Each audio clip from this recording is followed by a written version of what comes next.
పరిచయం అవసరం లేని వ్యక్తి ప్రకృతి వైద్యం ద్వారా ఎంతో మందికి సేవ చేస్తూ న్యాచురల్ వేలో వాళ్ళకొచ్చిన సమస్యల్ని అంటే ఆరోగ్యపరంగా సమస్యలన్నీ తీరుస్తూ ఒక ప్రకృతి ఆలయాన్ని స్థాపించారు.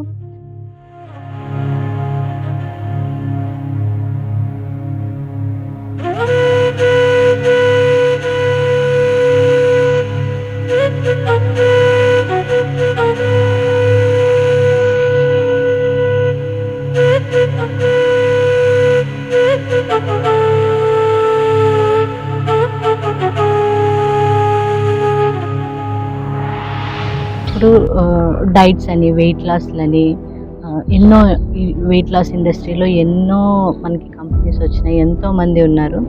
సో, వాళ్ళేంటంటే ఎన్నో వేలు తీసుకుంటూ వాళ్ళకి డైట్ ప్లాన్స్ ఇవ్వడము, ఫాలో అవ్వడం చేస్తున్నారు. హెల్త్ విషయాల్లో చాలా ఇబ్బందులు పడుతున్నాం.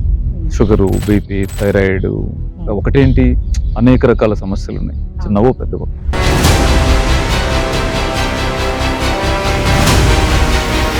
ఏం చెప్తున్నాం? నీళ్లు తాగండి, సహజంగా జీవించండి అని వాళ్ళు ఇంట్లోనే చేసుకోగలిగేటువంటి గృహ వైద్యాన్ని గైడ్ చేస్తాం. అంటే ఇప్పుడు షుగర్ వచ్చిన వాళ్ళకి లైఫ్ లాంగ్ ఉంటది అనేసి అంటున్నారు. మీరేమో న్యాచురల్ వేలో షుగర్ తగ్గుతది అనేసి అంటున్నారు కదా! అంటే సైంటిఫిక్ గానే అది ప్రూవ్ అవ్వలేదు. మీరెలా చేస్తారు దాన్ని? ఆ కృషి ఈ డయాబెటీస్ గురించి మాట్లాడేటప్పుడు ఏం చెప్తుంది అంటే, ఇది లైఫ్ లాంగ్ తగ్గని జబ్బు కాదు, ఇది 3 నెలల నుంచి 6 నెలల్లో రివర్స్ చేసుకోగలిగేటువంటి సులువైన జబ్బు అని హెల్త్ సైన్స్ చెప్తుంది. నమస్తే, నేను మీ Pravalika. Welcome to Vamshi TV channel. ఈరోజు నేను ఒక స్పెషల్ గెస్ట్ దగ్గర ఉన్నాను. సో, పరిచయం అవసరం లేని వ్యక్తి ప్రకృతి వైద్యం ద్వారా ఎంతో మందికి సేవ చేస్తూ న్యాచురల్ వేలో వాళ్ళకొచ్చిన సమస్యల్ని అంటే ఆరోగ్యపరంగా సమస్యలన్నీ తీరుస్తూ ఒక ప్రకృతి ఆలయాన్ని స్థాపించారు. సో, ప్రెజెంట్ జనరేషన్‌లో ఎన్నో రకాల వ్యాధులు, ఎన్నో హాస్పిటల్స్ వచ్చాయి. వాటి గురించి మనం ఇంట్లోనే ఎలా తగ్గించుకోవాలి, దాని గురించి మరికొన్ని విషయాలు తన మాటల్లోనే తెలుసుకుందాం. నమస్తే సార్. నమస్తే. సార్, ఎలా ఉన్నారు? బాగున్నానండి. ఓకే. ఈ సిద్ధ ఆశ్రమం అనేది స్థాపించడానికి గల కారణాలేంటి సార్? అంటే ప్రకృతి సహజ విధానాలు మన వాళ్ళందరూ నేర్చుకుంటే మంచిదనే ఉద్దేశంతో ఇది 1999లో స్టార్ట్ చేసాము. ఓకే. హ్మ్. 1999లో స్టార్ట్ చేశారు. హ్మ్. సో, ఇక్కడ జరిగే విధానం ఏముంటది? ఎట్లాంటి విధి విధానాలు పాటిస్తుంటారు? ఇప్పుడు సాధారణంగా మనం మన కుటుంబాలని పరిశీలిస్తే చాలా సమస్యలతో ఉన్నారు కదా. అవును. ఆరోగ్యపరంగా, ఆర్థికంగా, సాంకేతికంగా డెవలప్మెంట్స్ చాలా వచ్చినాయి మన సమాజంలో. అదొక పాజిటివ్ విషయం. అదే సందర్భంలో మరి హెల్త్ విషయాల్లో చాలా ఇబ్బందులు పడుతున్నాం. షుగరు, బీపీ, థైరాయిడ్ ఒకటేంటి అనేక రకాల సమస్యలు ఉన్నాయి, చిన్నవో పెద్దవో. ఇలాంటి వాటిని మరి ఇంత కష్టపడి తగ్గించుకోవాల్సిందేనా? కొన్ని జీవితాంతం తగ్గని జబ్బులు కూడా ఉన్నాయి కదా. లైఫ్ అంతా టాబ్లెట్ వేసినా వేసుకోవాల్సిందే. మరి క్యాన్సర్ లాంటివి అయితే మరీ ఇబ్బందిగా ఉన్నాయి. ఇలాంటి పొజిషన్‌లో ఇంత కష్టం మనకి ఎందుకు వస్తుంది అనే ప్రశ్నకి ఆన్సర్ కోసం మేము ప్రయత్నం చేస్తా ఉన్నాం. దీనిలో గతంతో పోలిస్తే ఎన్నడూ లేనంత శాస్త్ర సాంకేతిక అభివృద్ధి వైద్య శాస్త్రంలో కూడా జరిగింది, మిగతా రంగాలతో పాటు. మరి వైద్య శాస్త్రంలో ఇంత డెవలప్మెంట్ జరిగినప్పుడు ఆరోగ్య సమాజం ఏర్పడాలి. మరి అనారోగ్య సమాజం ఎలా ఏర్పడింది? లివర్ ట్రాన్స్ప్లాంటేషన్ ఉంది, కిడ్నీ ట్రాన్స్ప్లాంటేషన్ ఉంది, హార్ట్ ట్రాన్స్ప్లాంటేషన్ ఉంది. అబ్బో, ఎంత అద్భుతం ఇది! అంటే ఒకనాడు ఏ తరము చూడనన్ని అవకాశాలు ఈ తరానికి వచ్చినాయి. మరి ఇంత డెవలప్మెంట్ అని అనిపిస్తూనే ఇన్ని ఇబ్బందులు మనకి ఎందుకున్నాయి? ఈ ప్రశ్నకు సమాధానమే సిద్ధార్థ యోగ విద్యాలయం ఈ 25 ఏళ్ల ఆచరణ అండి. ఓకే. అంటే ఇప్పుడు డైట్స్ అని, వెయిట్ లాస్‌లని ఎన్నో ఈ వెయిట్ లాస్ ఇండస్ట్రీలో ఎన్నో మనకి కంపెనీస్ వచ్చినాయి. ఎంతోమంది ఉన్నారు. సో, వాళ్ళేంటంటే ఎన్నో వేలు తీసుకుంటూ వాళ్ళకి డైట్ ప్లాన్స్ ఇవ్వడము, ఫాలో అవ్వడం చేస్తున్నారు. మీరు దాన్ని ఫ్రీగా చేయడానికి కారణం ఏంటి? నేను ఫ్రీగా చేస్తున్నాను అనేది కాదమ్మా. నేను ఫ్రీగా చేయడం ఏముంది? అంటే నేనేం అంటే చేస్తున్నాను మీకొచ్చిన గనక కన్సల్టేషన్ కూడా ఫ్రీగానే చూస్తున్నారు. రైటే. మార్నింగ్ నుంచి చూస్తున్నాము. ఎంతమందొచ్చినా గూడా మీరు ఓపికగా చెప్తున్నారు. అంటే వాళ్ళ దగ్గర నుంచి మీరేమి ఎక్స్‌పెక్ట్ చేయట్లేదు. ఫ్రీగా చేస్తున్నారు. అంటే దానికి కారణం ఏంటంటారు? అర్థమైంది. మీరు అడిగిన ప్రశ్న నాకు అర్థమైంది. ఇప్పుడు రోజు 100, 150 మంది వస్తున్నారు. అవును. వాళ్ళ దగ్గర మీరు ఫీజు ఎందుకు తీసుకోవడం లేదు? వాళ్ళ కోసం మీరు కష్టపడుతున్నారు. ఫీజు తీసుకోవచ్చు కదా, ఎందుకు తీసుకోవట్లేదు అని అడుగుతున్నారు మీరు. అవును. నేననేది ఏంటంటే, వాళ్ళ కోసం నేనేం కష్టపడడం లేదు. అది అసలు విషయం. ఓకే. మీరు ఇక్కడ గమనించాల్సింది ఏంటంటే, వచ్చిన వాళ్ళందరికీ మేమేం చెప్తున్నాం అని మీరు చూస్తే, ఏం చెప్తున్నాం, నీళ్లు తాగండి, సహజంగా జీవించండి అని వాళ్ళు ఇంట్లోనే చేసుకోగలిగేటువంటి గృహ వైద్యాన్ని గైడ్ చేస్తున్నాం. ఓ పేపర్ మీద రాసిస్తున్నాం. వాళ్ళు ఇంటికి వెళ్ళి చేస్తున్నారు. షుగర్ తగ్గిందని వస్తున్నారు కదా, అవును తగ్గుతుంది, బీపీ తగ్గుతుంది, థైరాయిడ్ తగ్గుతుంది, లివర్ ప్రాబ్లం తగ్గుతుంది. మనం చాలా పెద్దవనుకుంటున్న సమస్యలన్నీ కూడా తగ్గుతాయి. ఎక్కడ? ఇంట్లో తగ్గుతాయి. వాళ్ళ కోసం మేం చేస్తుంది ఏమిటంటే సలహా ఇవ్వడమే కదా. సలహాకి ఫీజు ఏముంది? మంచినీళ్ళు తాగండి అని సలహా ఇచ్చి ఫీజు అడిగితే అది కష్టంగా ఉంటుంది. ఇప్పుడు మీరు ఫీజు అని ఎందుకు అంటున్నారంటే ఇన్ని జబ్బులు తగ్గుతున్నాయి కదా అని. అసలు రహస్యం అక్కడ వెయిట్ లాస్ ఇండస్ట్రీ కానీ మనకి మెడికల్ ఇండస్ట్రీలో ఎన్నో వేలు తీసుకుంటున్నారు. ఇవి క్యూర్ అవ్వడానికి, క్యూర్ చేయడానికి అక్కడ కూడా ఉన్నారు డైటీషియన్స్ కాదంట్లా. అక్కడ డైటే చెప్తారు కదా సార్. అవునమ్మా. ఇప్పుడు వాళ్ళు ఫీజులు తీసుకుంటున్నారు. వందలు కాదు, వేలల్లోనే తీసుకుంటున్నారు కదా. మీరు అంటే మీకేదైనా ఇన్స్పిరేషనా? లేదంటే దాని ఇన్స్పిరేషన్ గురించి అనే విని కంటే అడిగాను. కూడా మోడర్న్ సైన్స్ బాగా అభివృద్ధి చెందిన సమాజంలో సైన్స్ ని అర్థం చేసుకోగలిగితే మనం భయపడుతున్నంత పెద్దవి ఈ జబ్బులు కావు. ఓకే. లేదా ఎవరన్నా భయపెడుతున్నారని మనం భావిస్తున్నాం అనుకోండి, ఎవరన్నా భయపెడుతున్నంత పెద్దవి కూడా మన జబ్బులు కావు. అది అసలు రహస్యం. షుగర్ లైఫ్ అంతా తగ్గదు, బీపీ లైఫ్ అంతా తగ్గదు, థైరాయిడ్ లైఫ్ అంతా తగ్గదని ఎవరైనా చెప్పారనుకోండి, అది నిజం కాదు.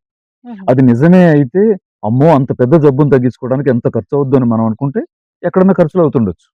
కానీ నిజమేంటి? ఆధునిక వైద్య శాస్త్రం దృష్టిలో ఇవన్నీ కూడా only life style disorders. Life స్టైల్ని నేచురల్గా మార్చుకుంటే శుభ్రంగా 3 నెలల నుంచి 6 నెలల లోపు తగ్గిపోయే జబ్బులమ్మా. అందుకే ఇవి చాలా సింపుల్గా తగ్గించుకుంటున్నారు వాళ్ళు ఇళ్లలో. వాళ్ళు ఇళ్లలో తగ్గించుకునే సలహా మాత్రమే ఇస్తున్నాం కాబట్టి మేమేం తీసుకోవాల్సిన అవసరం మాకు రావడం లేదు. ఓకే. అంటే ఇప్పుడు షుగర్ వచ్చిన వాళ్ళకి లైఫ్ లాంగ్ ఉంటది అనేసి అంటున్నారు. మీరేమో న్యాచురల్ వేలో షుగర్ తగ్గుతది అనేసి అంటున్నారు కదా. అంటే సైంటిఫిక్ గాని అది ప్రూవ్ అవ్వలేదు. మీరెలా చేస్తారు దాన్ని?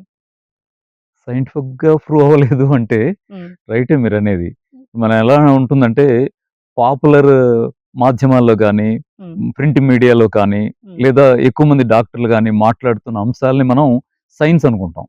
సైన్స్ అనుకొని వాళ్ళు షుగర్ తగ్గదండి అని చెప్పారనుకోండి, ఓహో! సైన్స్ షుగర్ తగ్గదని చెప్తుందేమో అనే అది నాలెడ్జ్ లాగా ఫీల్ అవుతాం. కానీ నిజం కాదమ్మా. ఎవరన్నా ఎక్కువ మంది చెప్పినంత మాత్రాన అది సత్యం అయిపోదు. అంటే అది మీకెలా పాసిబుల్ అవుతుంది? నేను అదే చెప్తున్నాను. సత్యం ఎలా ఉంటుందంటే పరిశోధన చేసి మనవాళ్ళు జీవితాలు పణంగా పెట్టి వైద్య శాస్త్రాన్ని ఎంతగానో డెవలప్ చేస్తున్నారు. వాళ్ళ ఎంబీబీఎస్ సిలబస్ ఉంది, అనేక అంశాల్లో పీజీ సిలబస్ ఉంది. ఆ సిలబస్ లో మనాళ్ళు ఏర్పరిచిన జ్ఞానం అంతా ఉందే, అది సామాన్యమైన కృషి కాదు. ఆ కృషి ఈ డయాబెటీస్ గురించి మాట్లాడేటప్పుడు ఏం చెప్తుంది అంటే ఇది లైఫ్ లాంగ్ తగ్గని జబ్బు కాదు, ఇది 3 నెలల నుంచి 6 నెలల్లో రివర్స్ చేసుకోగలిగేటువంటి సులువైన జబ్బు అని హెల్త్ సైన్స్ చెప్తుంది. మరి మీరు సైన్స్ అన్నది ఏమిటి? అది అంటే బయట బిజినెస్ సైన్స్. షుగర్ ఎప్పటికీ తగ్గకపోతే మంచిది, రోజు గుడ్డు పెట్టే బాతు, అది బిజినెస్ సైన్స్ అమ్మా. మందుల ద్వారా బిజినెస్ చేయదలుచుకున్న వాళ్ళు ఇంకొక యాంగిల్ లో చూసేవాళ్ళ చెప్పొచ్చు, కానీ మెడికల్ సైన్స్ అలా చెప్పడం లేదు. మెడికల్ సైన్స్ చాలా శుభ్రంగా తగ్గిపోయే జబ్బుల్లో షుగర్ ఒకటి అని చెప్తుంది. ఇది లైఫ్ స్టైల్ డిజార్డర్ మాత్రమే అని చెప్తుంది. ఓకే. లైఫ్ స్టైల్ మనం మార్చుకుంటే దాన్ని రివర్స్ చేసుకోవచ్చు అంటారు. చేసుకోవచ్చు. 100% క్యూర్ అవుతుంది. 100% అనే దానికి దీనికి కొంచెం మనం కామా పెట్టుకోవాల్సింది. ఏమిటి అంటే షుగర్ ఒకటి కాదు. ఇప్పుడు ప్రెగ్నెన్సీలో వచ్చే తాత్కాలికంగా వచ్చిపోయే షుగర్ ఉంటుంది, దాన్ని వదిలేద్దాం. అది కాకుండా టైప్ 1 షుగర్, టైప్ 2 షుగర్ అని 2 రకాల షుగర్స్ ఉన్నాయి. టైప్ 1 షుగర్ ఒకసారి వచ్చిందంటే లైఫ్ లో తగ్గే అవకాశం లేదు. ఎందుకు అంటే దానిలో ప్యాంక్రియాస్ లో ఉండే బీటా సెల్స్ అన్ని కూడా డ్యామేజ్ అయిపోతాయి. ఇప్పుడు ఇన్సులిన్ ఉత్పత్తి కాదు. ఉత్పత్తి కానప్పుడు మన వాళ్ళు దాన్ని పరిష్కరించుకోవడం కోసం ఇన్సులిన్ బయట నుంచి తెచ్చుకొని ఇంజెక్షన్ చేసుకోవడం ద్వారా మాత్రమే సర్వైవల్ సాధ్యం అవుతుందమ్మా. అది తగ్గుతుంది అన్నారనుకోండి, కష్టం, తగ్గే ఛాన్స్ లేదు. ఇప్పుడు నాకు 25-30 ఏళ్ల అనుభవంలో నాకు టైప్ 1 తగ్గిన వాళ్ళు ఒకళ్ళిద్దరు కేసులు తప్ప లేవు. ఆ ఒకళ్ళిద్దరిలో కూడా నా అంచనా ఏంటంటే ఓహో పూర్తిగా డ్యామేజ్ కాకపోయి ఉండటం వల్ల రికవర్ అయ్యారేమో అని తప్ప రికవర్ ఉండదు. కాబట్టి టైప్ 1 షుగర్ ఒకసారి వచ్చిందంటే తగ్గే అవకాశం లేదు, అది లైఫ్ లాంగ్ ఉంటుంది. అయితే మరి టైప్ 1 షుగర్ వాళ్ళు ఎందరు ఉంటారు? 1000 మంది షుగర్ పేషెంట్స్ ని మీరు నిలబెడితే వాళ్ళలో ఒకళ్ళు ఉంటారేమో, ఇద్దరు ఉంటారేమో. అర్థమైందా? అంత తక్కువ. 1000 మంది ప్రజల్లో ఒకళ్ళకి కాదు, 1000 మంది షుగర్ పేషెంట్స్ లో ఒక్కళ్ళకి వచ్చే జబ్బు టైప్ 1, అది తగ్గదు. మరి 999 మందికి వచ్చే జబ్బు ఏది? టైప్ 2. అది ఈజీగా తగ్గిపోతుంది. ఇవాళ మన కుటుంబాలన్నిట్లో టాబ్లెట్లు మింగుతున్న షుగర్ ఉందా, అదంతా కూడా టైప్ 2నే, ఈజీగా తగ్గిపోయే షుగర్. టైప్ 1 అంటే ఎవరైతే ఇన్సులిన్ తీసుకుంటారో ఇంజెక్షన్స్ రూపంలో వాళ్ళు. వాళ్ళు ఓకే. అయితే ఇక్కడ ఇంకొకటి కూడా జరుగుతుంది. హ్మ్. మన వాళ్ళు తగ్గిపోయే టైప్ 2 షుగర్ కూడా హ్మ్. దీర్ఘకాలం టాబ్లెట్ వాడించేసి ఓకే. ప్యాంక్రియాస్ పాడైపోయేట్టుగా ఈ టాబ్లెట్ల ప్రభావం వల్ల సైడ్ ఎఫెక్ట్ గా వచ్చిన తర్వాత హ్మ్.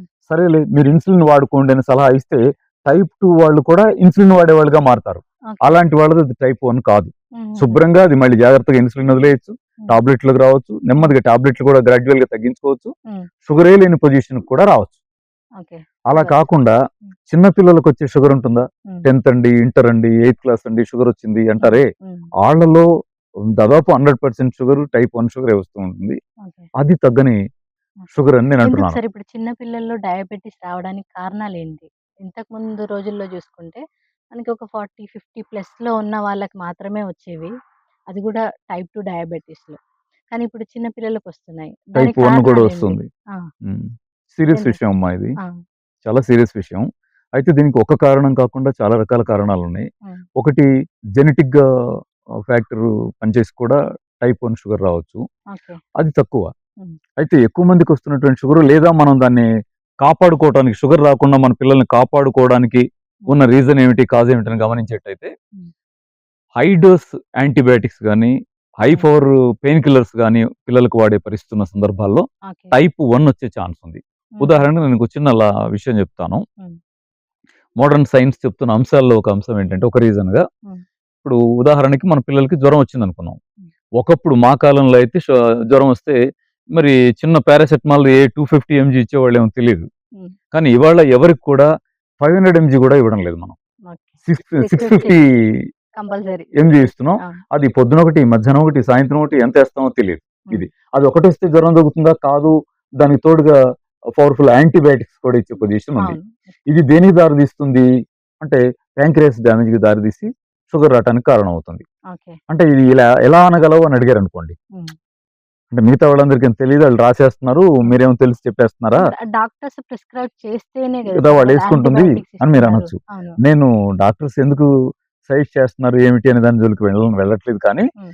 మెడికల్ సైన్స్ ఏం చెప్తుంది అని దాన్ని మాత్రం మీకు చెప్పగలను. Medical okay. సైన్స్ ఏం చెప్తుంది? ఉదాహరణకి మనకు జ్వరం తగిలిందనుకోండి.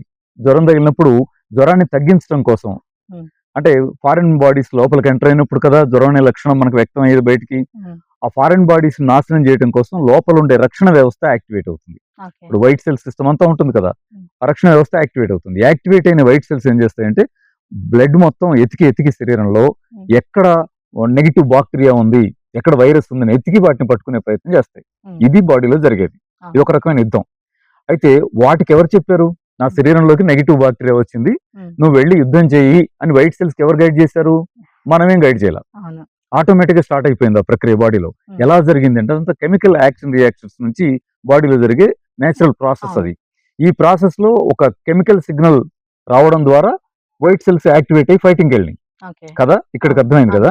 ఇక్కడ చూడండి మనం ఏం చేసామంటే వైట్ సెల్స్ పని చేయనీయకుండా మనం పవర్‌ఫుల్ యాంటీబయాటిక్ ఏసాం. ఓకే. పవర్‌ఫుల్ యాంటీబయాటిక్ ఇవ్వగానే లోపలికెళ్ళిన ఆహ్, శత్రు జీవకణాలన్నీ చనిపోయినాయి. హ్మ్. ఆ నెగెటివ్ బాక్టీరియా అంతా చనిపోయింది. ఓకే.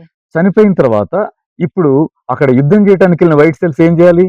ఫైటింగ్ ఆపేయాలి. అవును. శత్రువులు లేరు. యుద్ధం ఆపేసి తన స్థానానికొచ్చి కామ్‌గా ఉండాలి. హ్మ్. కానీ యుద్ధం చేయటానికి ఎలా అయితే వీళ్ళని ఇన్‌స్పైర్ చేసింది కెమికల్ సిగ్నలో, హ్మ్. యుద్ధం ఆపటానికి కూడా కెమికల్ సిగ్నల్ ఎళ్ళాలి.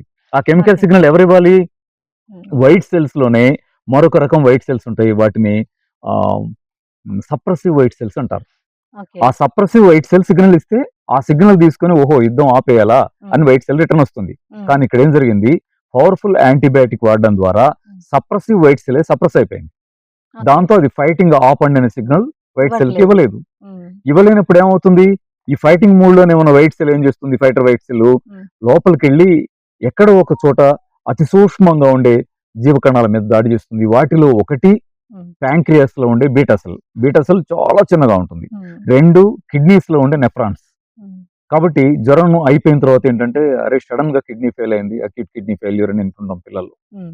లేదా ప్యాంక్రియాస్ పాడైపోయింది. టైప్ 1 షుగర్ వచ్చిందని వింటుంటాం పిల్లల్లో. అవును. ఇది కారణంగా ఉంది. హ్మ్. ఇది సశాస్త్రీయంగా, ససాక్ష్యంగా హ్మ్. మోడర్న్ సైన్స్ చెప్తున్నటువంటి సత్యం. దీన్ని ఓకే. దృష్టిలో పెట్టుకుంటే తేలిపోయేది ఏంటంటే, హై పవర్ యాంటీబయాటిక్స్ ఏయి కూడా మనం ఇష్టం వాడు వచ్చినట్టుగా పిల్లలకు వాడకుండా ఉంటే, హమ్మయ్య! మన పిల్లలు ఓకే. ఇది సైన్స్ ప్రూవ్ చేస్తున్న సత్యం. మరి ఎవరైనా రాసేస్తున్నారేంటి అంటే, అది రాసే వాళ్ళని అడగాల్సిందే. ఇప్పుడు మీరు షుగర్ అన్నారు. నేచురల్‌గా తగ్గిపోతదన్నారు. థైరాయిడ్ ఉంది. ఆ థైరాయిడ్, బీపీస్ కానీ ఇట్లా క్యాన్సర్ ఇవి కూడా ఉంటాయి గదా! సో, వాటిని గూడా మీరు తగ్గించొచ్చంటారా? నేను ఇప్పుడెందుకంటే తగ్గించొచ్చని కాదు ఒక్కసారి గానమ్మా. హ్మ్. థైరాయిడ్ పిల్ స్టార్ట్ చేస్తే హ్మ్. అది రెగ్యులర్‌గా వేసుకోవాలి, లైఫ్ లాంగ్ వేసుకోవాలి అనంటారు. సో, దానికేం జెప్తారు మీరు? ఇప్పుడు థైరాయిడ్ కూడా లైఫ్ లాంగ్ తగ్గదు. బీపీ కూడా లైఫ్ లాంగ్ తగ్గదంటారు నిజమే. హ్మ్. అయితే లైఫ్ లాంగ్ తగ్గదు అనే దాన్ని మనం ఇంకొక కోణం నుంచి కూడా అర్థం చేసుకోవాలి. ఇప్పుడు ఓకే. దీనిలో పాజిటివ్, నెగెటివ్ అంశాలు అనేకం ఉంటాయి కదా! హ్మ్. ఇప్పుడు డాక్టర్ గారు ఏదో ఆ మందులు అమ్ముకోవడం కోసం మనకి లైఫ్ లాంగ్ తగ్గదని మందులు అమ్మేస్తున్నారు అనుకుంటే పొరపాటు. హ్మ్. దీన్ని ఎలా చూడొచ్చంటే థైరాయిడ్ టాబ్లెట్ వల్ల ఆ టాబ్లెటే వాడుతూ హ్మ్. ఉంటే వాటి వల్లనే థైరాయిడ్ తగ్గిపోవడం జరగదు. హ్మ్. లైఫ్ లాంగ్ కూడా తగ్గదు. అవును. ఎందుకంటే టాబ్లెట్ కెపాసిటీ ఎంత అంటే ఉదయం నుంచి రేపు ఉదయం వరకు మీకు థైరాయిడ్ గ్లాండ్‌ని రెగ్యులేట్ చేయడానికి పనికొచ్చేటువంటి కెపాసిటీ మాత్రమే థైరాయిడ్ క్యాప్సూల్‌కి ఉంది. ఓకే. ఎంసీజీ చిన్నది వాడతాం. హ్మ్. దానికుంది. మీకు బీపీ టాబ్లెట్ అయినా అంతే. బీపీ టాబ్లెట్ ఇవాళ యేసుకున్నారు. రేపు మార్నింగ్ ఇంకోటేసుకుంటారంటే ఆ టాబ్లెట్ కెపాసిటీ ఆ రోజు బీపీని కంట్రోల్‌లో ఉంచడం, బ్యాలెన్స్ మాత్రమే చేయగలిగే కెపాసిటీతో ఉంది. హ్మ్. మరి ఏ రోజుకి ఆ రోజు బ్యాలెన్స్ చేసే థైరాయిడ్ టాబ్లెట్ కానీ, హ్మ్. బీపీ టాబ్లెట్ కానీ థైరాయిడ్‌ని, షుగర్‌ని బీపీని తగ్గించగలవా? లేదు. తగ్గించలేవు. బ్యాలెన్స్ చేస్తాయి. అందుకే ఏమంటామంటే ఈ టాబ్లెట్లు వాడడం ద్వారా థైరాయిడ్ కానీ, బీపీ గాని తగ్గదు. అవి ఏ రోజుకి ఆ రోజు మాత్రమే కంట్రోల్‌లో ఉంచగలవు అని అర్థం. హ్మ్. అంటే సూటిగా ఏంటంటే థైరాయిడ్ టాబ్లెట్ థైరాయిడ్‌ని తగ్గించలేదు. బీపీ బీపీ టాబ్లెట్ బీపీని కూడా తగ్గించలేదు. ఏం చేస్తాయి? కంట్రోల్ మెయింటైన్ చేస్తాయి. చేసుకుంటే. దీన్ని చూసి మనం అది లైఫ్ లాంగ్ తగ్గదు అనుకుంటే హ్మ్. మన పొరపాటు. లైఫ్ లాంగ్ తగ్గని పొజిషన్ ఉంది. టాబ్లెట్‌లో ఉన్నటువంటి లిమిటేషన్ మీద ఆధారపడి మాత్రమే. అది ఓకే. జబ్బు లోపం కాదు. హుహుహు. దానికి మనం ఏం చేయాలి మెథడు హ్మ్. అనే దాంట్లో మిస్ అవ్వడం వల్ల. ఆ మిస్ అయిన యాంగిల్‌నే మేము థైరాయిడ్ తగ్గాలంటే ఏం చేయాలి? బీపీ తగ్గాలంటే ఏం చేయాలి? హ్మ్. నేచురల్‌గా అనే దాన్ని మేము గైడ్ చేస్తున్నాం. హ్మ్. అంటే ఈ గైడెన్స్ మనకిప్పుడు మెడికల్ ఇండస్ట్రీలో ఇవ్వరంటారా? హాస్పిటల్ ఎన్నో ఉన్నాయి కదా! హ్మ్. సో, వాళ్ళు దాన్ని మెయింటైన్ జేయడమే ఎందుకు? దానికి అంటే క్యూర్ చేసే ఇదున్నప్పుడు వాళ్ళే ఇవ్వచ్చు కదా! ఇవ్వరని కాదమ్మా. ఆ! ఇవ్వరని కాదు. ఎందుకివ్వరు? హ్మ్. ఇప్పుడు షుగర్ డాక్టర్ గారు షుగర్‌కో డైట్ షీట్ కూడా పెట్టి టాబ్లెట్ రాస్తారు. హ్మ్. మనోళ్ళు ఆ డైట్ షీట్ పాటించొద్దు. ఓకే. ఆ టాబ్లెట్ మింగేస్తారు గానీ డైట్ షీట్ పాటించకపోవచ్చు. హ్మ్. బీపీ టాబ్లెట్ రాస్తారు డాక్టర్ గారు. మీరు ఉప్పు తగ్గించని చెప్తారనుకోండి. హ్మ్. ఉప్పు తగ్గించేనని అక్కడే వదిలేసి ఆయనకే వదిలేసి టాబ్లెట్ మాత్రమే మనోళ్ళు రోజు యేసుకుంటున్నారనుకోండి. అలాంటిది కూడా ఉండొచ్చు కదా! హ్మ్. ఆళ్ళు చెప్పరు అనే దానికంటే కూడా హ్మ్. ఆళ్ళ టాబ్లెటు ఒక మేరకు మనల్ని కాపాడుతుంది. హ్మ్. సంతోషం. ఆ ఓకే. మేరకు ఉపయోగించుకుందాం. హ్మ్. తగ్గించడం లేదు కాబట్టి తగ్గించడానికి వీలుగా ఉన్నటువంటి నేచురల్ మెథడ్స్‌ని హ్మ్. మన జీవన విధానంగా మలుచుకుందాం. హ్మ్. ఆ జీవన విధానాన్ని బాగు చేసుకున్నప్పుడు తగ్గే జబ్బులన్నీ తగ్గినాయి అనుకోండి. తగ్గని జబ్బులు కూడా ఉన్నప్పుడు అదిగో ఆ మందును కూడా ఉపయోగించుకుందాం. మందు చెడ్డది కాదు. హ్మ్. జీవన విధానం గొప్పది కాదు. జీవన విధానంలో ఉండటం ద్వారా జబ్బులు రాకుండా ఆగుతాయి. హ్మ్. జీవన విధానాన్ని కూడా దాటేసి జబ్బులొచ్చే పొజిషన్ వస్తే ఆ టాబ్లెట్ మనల్ని కాపాడుతుంది. ఓకే. అంటే జీవన విధానం వల్లనే మనకి ఎన్నో వ్యాధులొస్తాయంటున్నారు. అసలు ఇన్ని హాస్పిటల్స్ ఎంతో టెక్నాలజీస్ పెరిగినాయి. పెరిగిన తర్వాత గూడా జనాలకి ఇంత వ్యాధులు రావడం గానీ, ఆరోగ్యపరంగా ఎన్నో సమస్యలు రావడం అసలు దానికి కారణాలేంటంటారు? ఇది ఆశ్చర్యంగా ఉంటుందమ్మా. ఆ! నాకు కూడా చాలా ఆశ్చర్యంగా ఉంటుంది. నా ఎంతో ఫీలింగ్స్ నేను టెక్నాలజీ వ్యక్తం చేస్తాను. పెరిగిపోయింది. ఎంతో సైన్స్ పెరిగింది. హ్మ్. దాంతో పాటే జనాలకొచ్చే వ్యాధులు గూడా పెరిగిపోయాయి. ఆరోగ్య సమస్యలు గూడా పెరిగిపోయాయి. అసలు దానికి మూలం ఎక్కడ స్టార్ట్ అయిందంటారు? నిజమే. హ్మ్. ఇప్పుడు చిన్నది ఆలోచిద్దాం. ఈ హ్మ్. భూమండలం మీద మనకంటే తెలివైనోళ్ళు ఎవరు లేరు కదా! మనకంటే నేననేది మానవ అవును. జాతి మానవ కంటే జాతి. తెలివైనదేది జీవి లేదు కదా! అవును. మరి ఒక కుక్క, హ్మ్. ఒక ఆవు, ఒక గేద హ్మ్. ఇలాంటియన్నీ కూడా కుందేలు, జింక, హ్మ్. ఏనుగు ఇవన్నీ కూడా మనకంటే చాలా మామూలు తెలివైనయి. మనం అవును. చాలా అద్భుతం హ్మ్. కదా! మరి అద్భుతమైన ఆళ్ళందరికేమో షుగరు, బీపీ, థైరాయిడ్, క్యాన్సర్ అని 100 జబ్బులుంటాయి. హ్మ్. మరి దున్నపోతుకు జీవితంలో ఒకసారి కూడా షుగర్ రాదు. హ్మ్. ఎందుకని? షుగరు, బీపీ, థైరాయిడ్ అని ఇలాంటి లిస్ట్ అంతా మన విషయంలోనే చదవగలం గానీ, జంతువులకి ఏ జంతువు వీటికి రావు. విషయంలోనూ చదవలేం. అంటే మనం పెంచే జంతువులు వదిలేయండి మళ్ళీ. హ్మ్. వాటి ఆహారాన్ని కృత్రిమంగా మార్చి మనమేదో పెట్టేస్తే ఆటికి జబ్బులొస్తే వేరు గానీ, హ్మ్. నేచురల్‌గా బతుకుతున్న జంతువులు ఎక్కడ కూడా కంపారిటివ్‌లీ మనకంటే బెటర్ లైఫ్‌నే లీడ్ చేస్తున్నాయి. ఓకే. మనం జబ్బులతో ఉన్నాం. హ్మ్. వాటికి ఆర్ఎంపీ కూడా లేడు కదా! మనకు సూపర్ అవును. స్పెషాలిటీ సౌకర్యాలన్నీ ఉన్నాయి. ఆ! మరి ఏ జంతువుకి ఎక్కడ ఏ కాకికి, ఏ పిట్టకి, ఏ కోతికి హ్మ్. ఆర్ఎంపీ ఉన్నాడు కనీసం? హ్మ్. ఎంత అదే లేదు. శుభ్రంగా ఉన్నాయి. హ్మ్. కాబట్టి జబ్బులు సహజమైనవి కావు. హ్మ్. జబ్బులే సహజమైనవి కావు. జబ్బులు సహజమైనవి అయితే హ్మ్. ఆ చిలుక నుంచి, పావురం నుంచి, కోడి నుంచి మన తాబేలు దాకా అన్నిటికి జబ్బులు వస్తూనే ఉండాలి మనకొచ్చేయన్ని. హ్మ్. మనకొచ్చినయి గాకపోవచ్చు. వాటికొచ్చేయి రావాలి. అవును. కానీ ఎలా ఉంది? అంటే అవేమో మనతో పోలిస్తే సుమారు 99% బెటర్గా ఉన్నాయి. ఓకే. 1% జబ్బులు వాటికి కూడా వస్తుండొచ్చు, కానీ హ్మ్. మనకంటే చాలా చాలా బెటర్గా ఉన్నాయి. హ్మ్. మనమేమో ఇంత ఇబ్బందిగా ఉన్నాం. కారణం ఒకటే, హ్మ్. వాటికి తెలిసినా తెలియకపోయినా ప్రకృతిని అనుసరిస్తున్నాయి. హ్మ్. వానపాము దానికి తెలివి ఉందో లేదో నాకు తెలియదు, కానీ హ్మ్. దానికి ప్రకృతి మట్టి తినంటే మట్టే తింటుంది. ఎన్ని తరాలుగానో మట్టే తింటుంది, ఇంకోటి తిందు. ఓకే. పావురాన్ని నేచర్ గింజలు తినమని చెప్తే అది గింజలే తింటుంది, ఇంకోటి పెడితే తిందు. హ్మ్.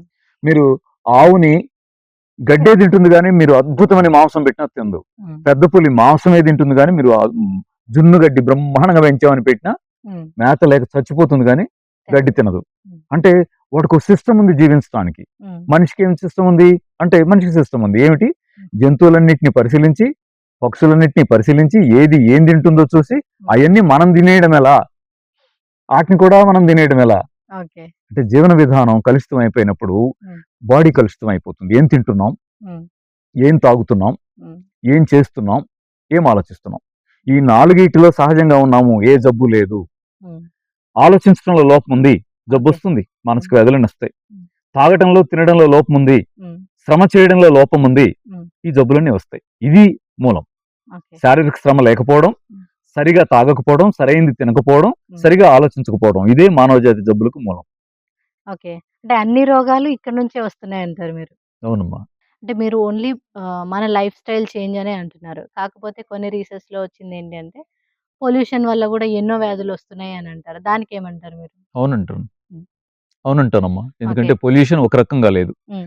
ఇప్పుడు ఉదాహరణకి హ్మ్. పొగ అంటే మనం ఈజీగా అనుకుంటాం కదా! హ్మ్. వాహనాల పొగ ఎంత పొల్యూషన్. హ్మ్. ఫ్యాక్టరీల వల్ల వచ్చేటువంటి హ్మ్. రసాయనిక వ్యర్థాలు. హ్మ్. లేదా ఫ్యాక్టరీల నుంచి వచ్చే రసాయనిక వ్యర్థాలు వాటర్‌లో కలవడం, ఓకే. భూగర్భ జలాలు కలుషితం అవ్వడం, ఇలా హ్మ్. ప్లాస్టిక్ వ్యర్థాలు, హ్మ్. ఇలా మాట్లాడతాం కదా! హ్మ్.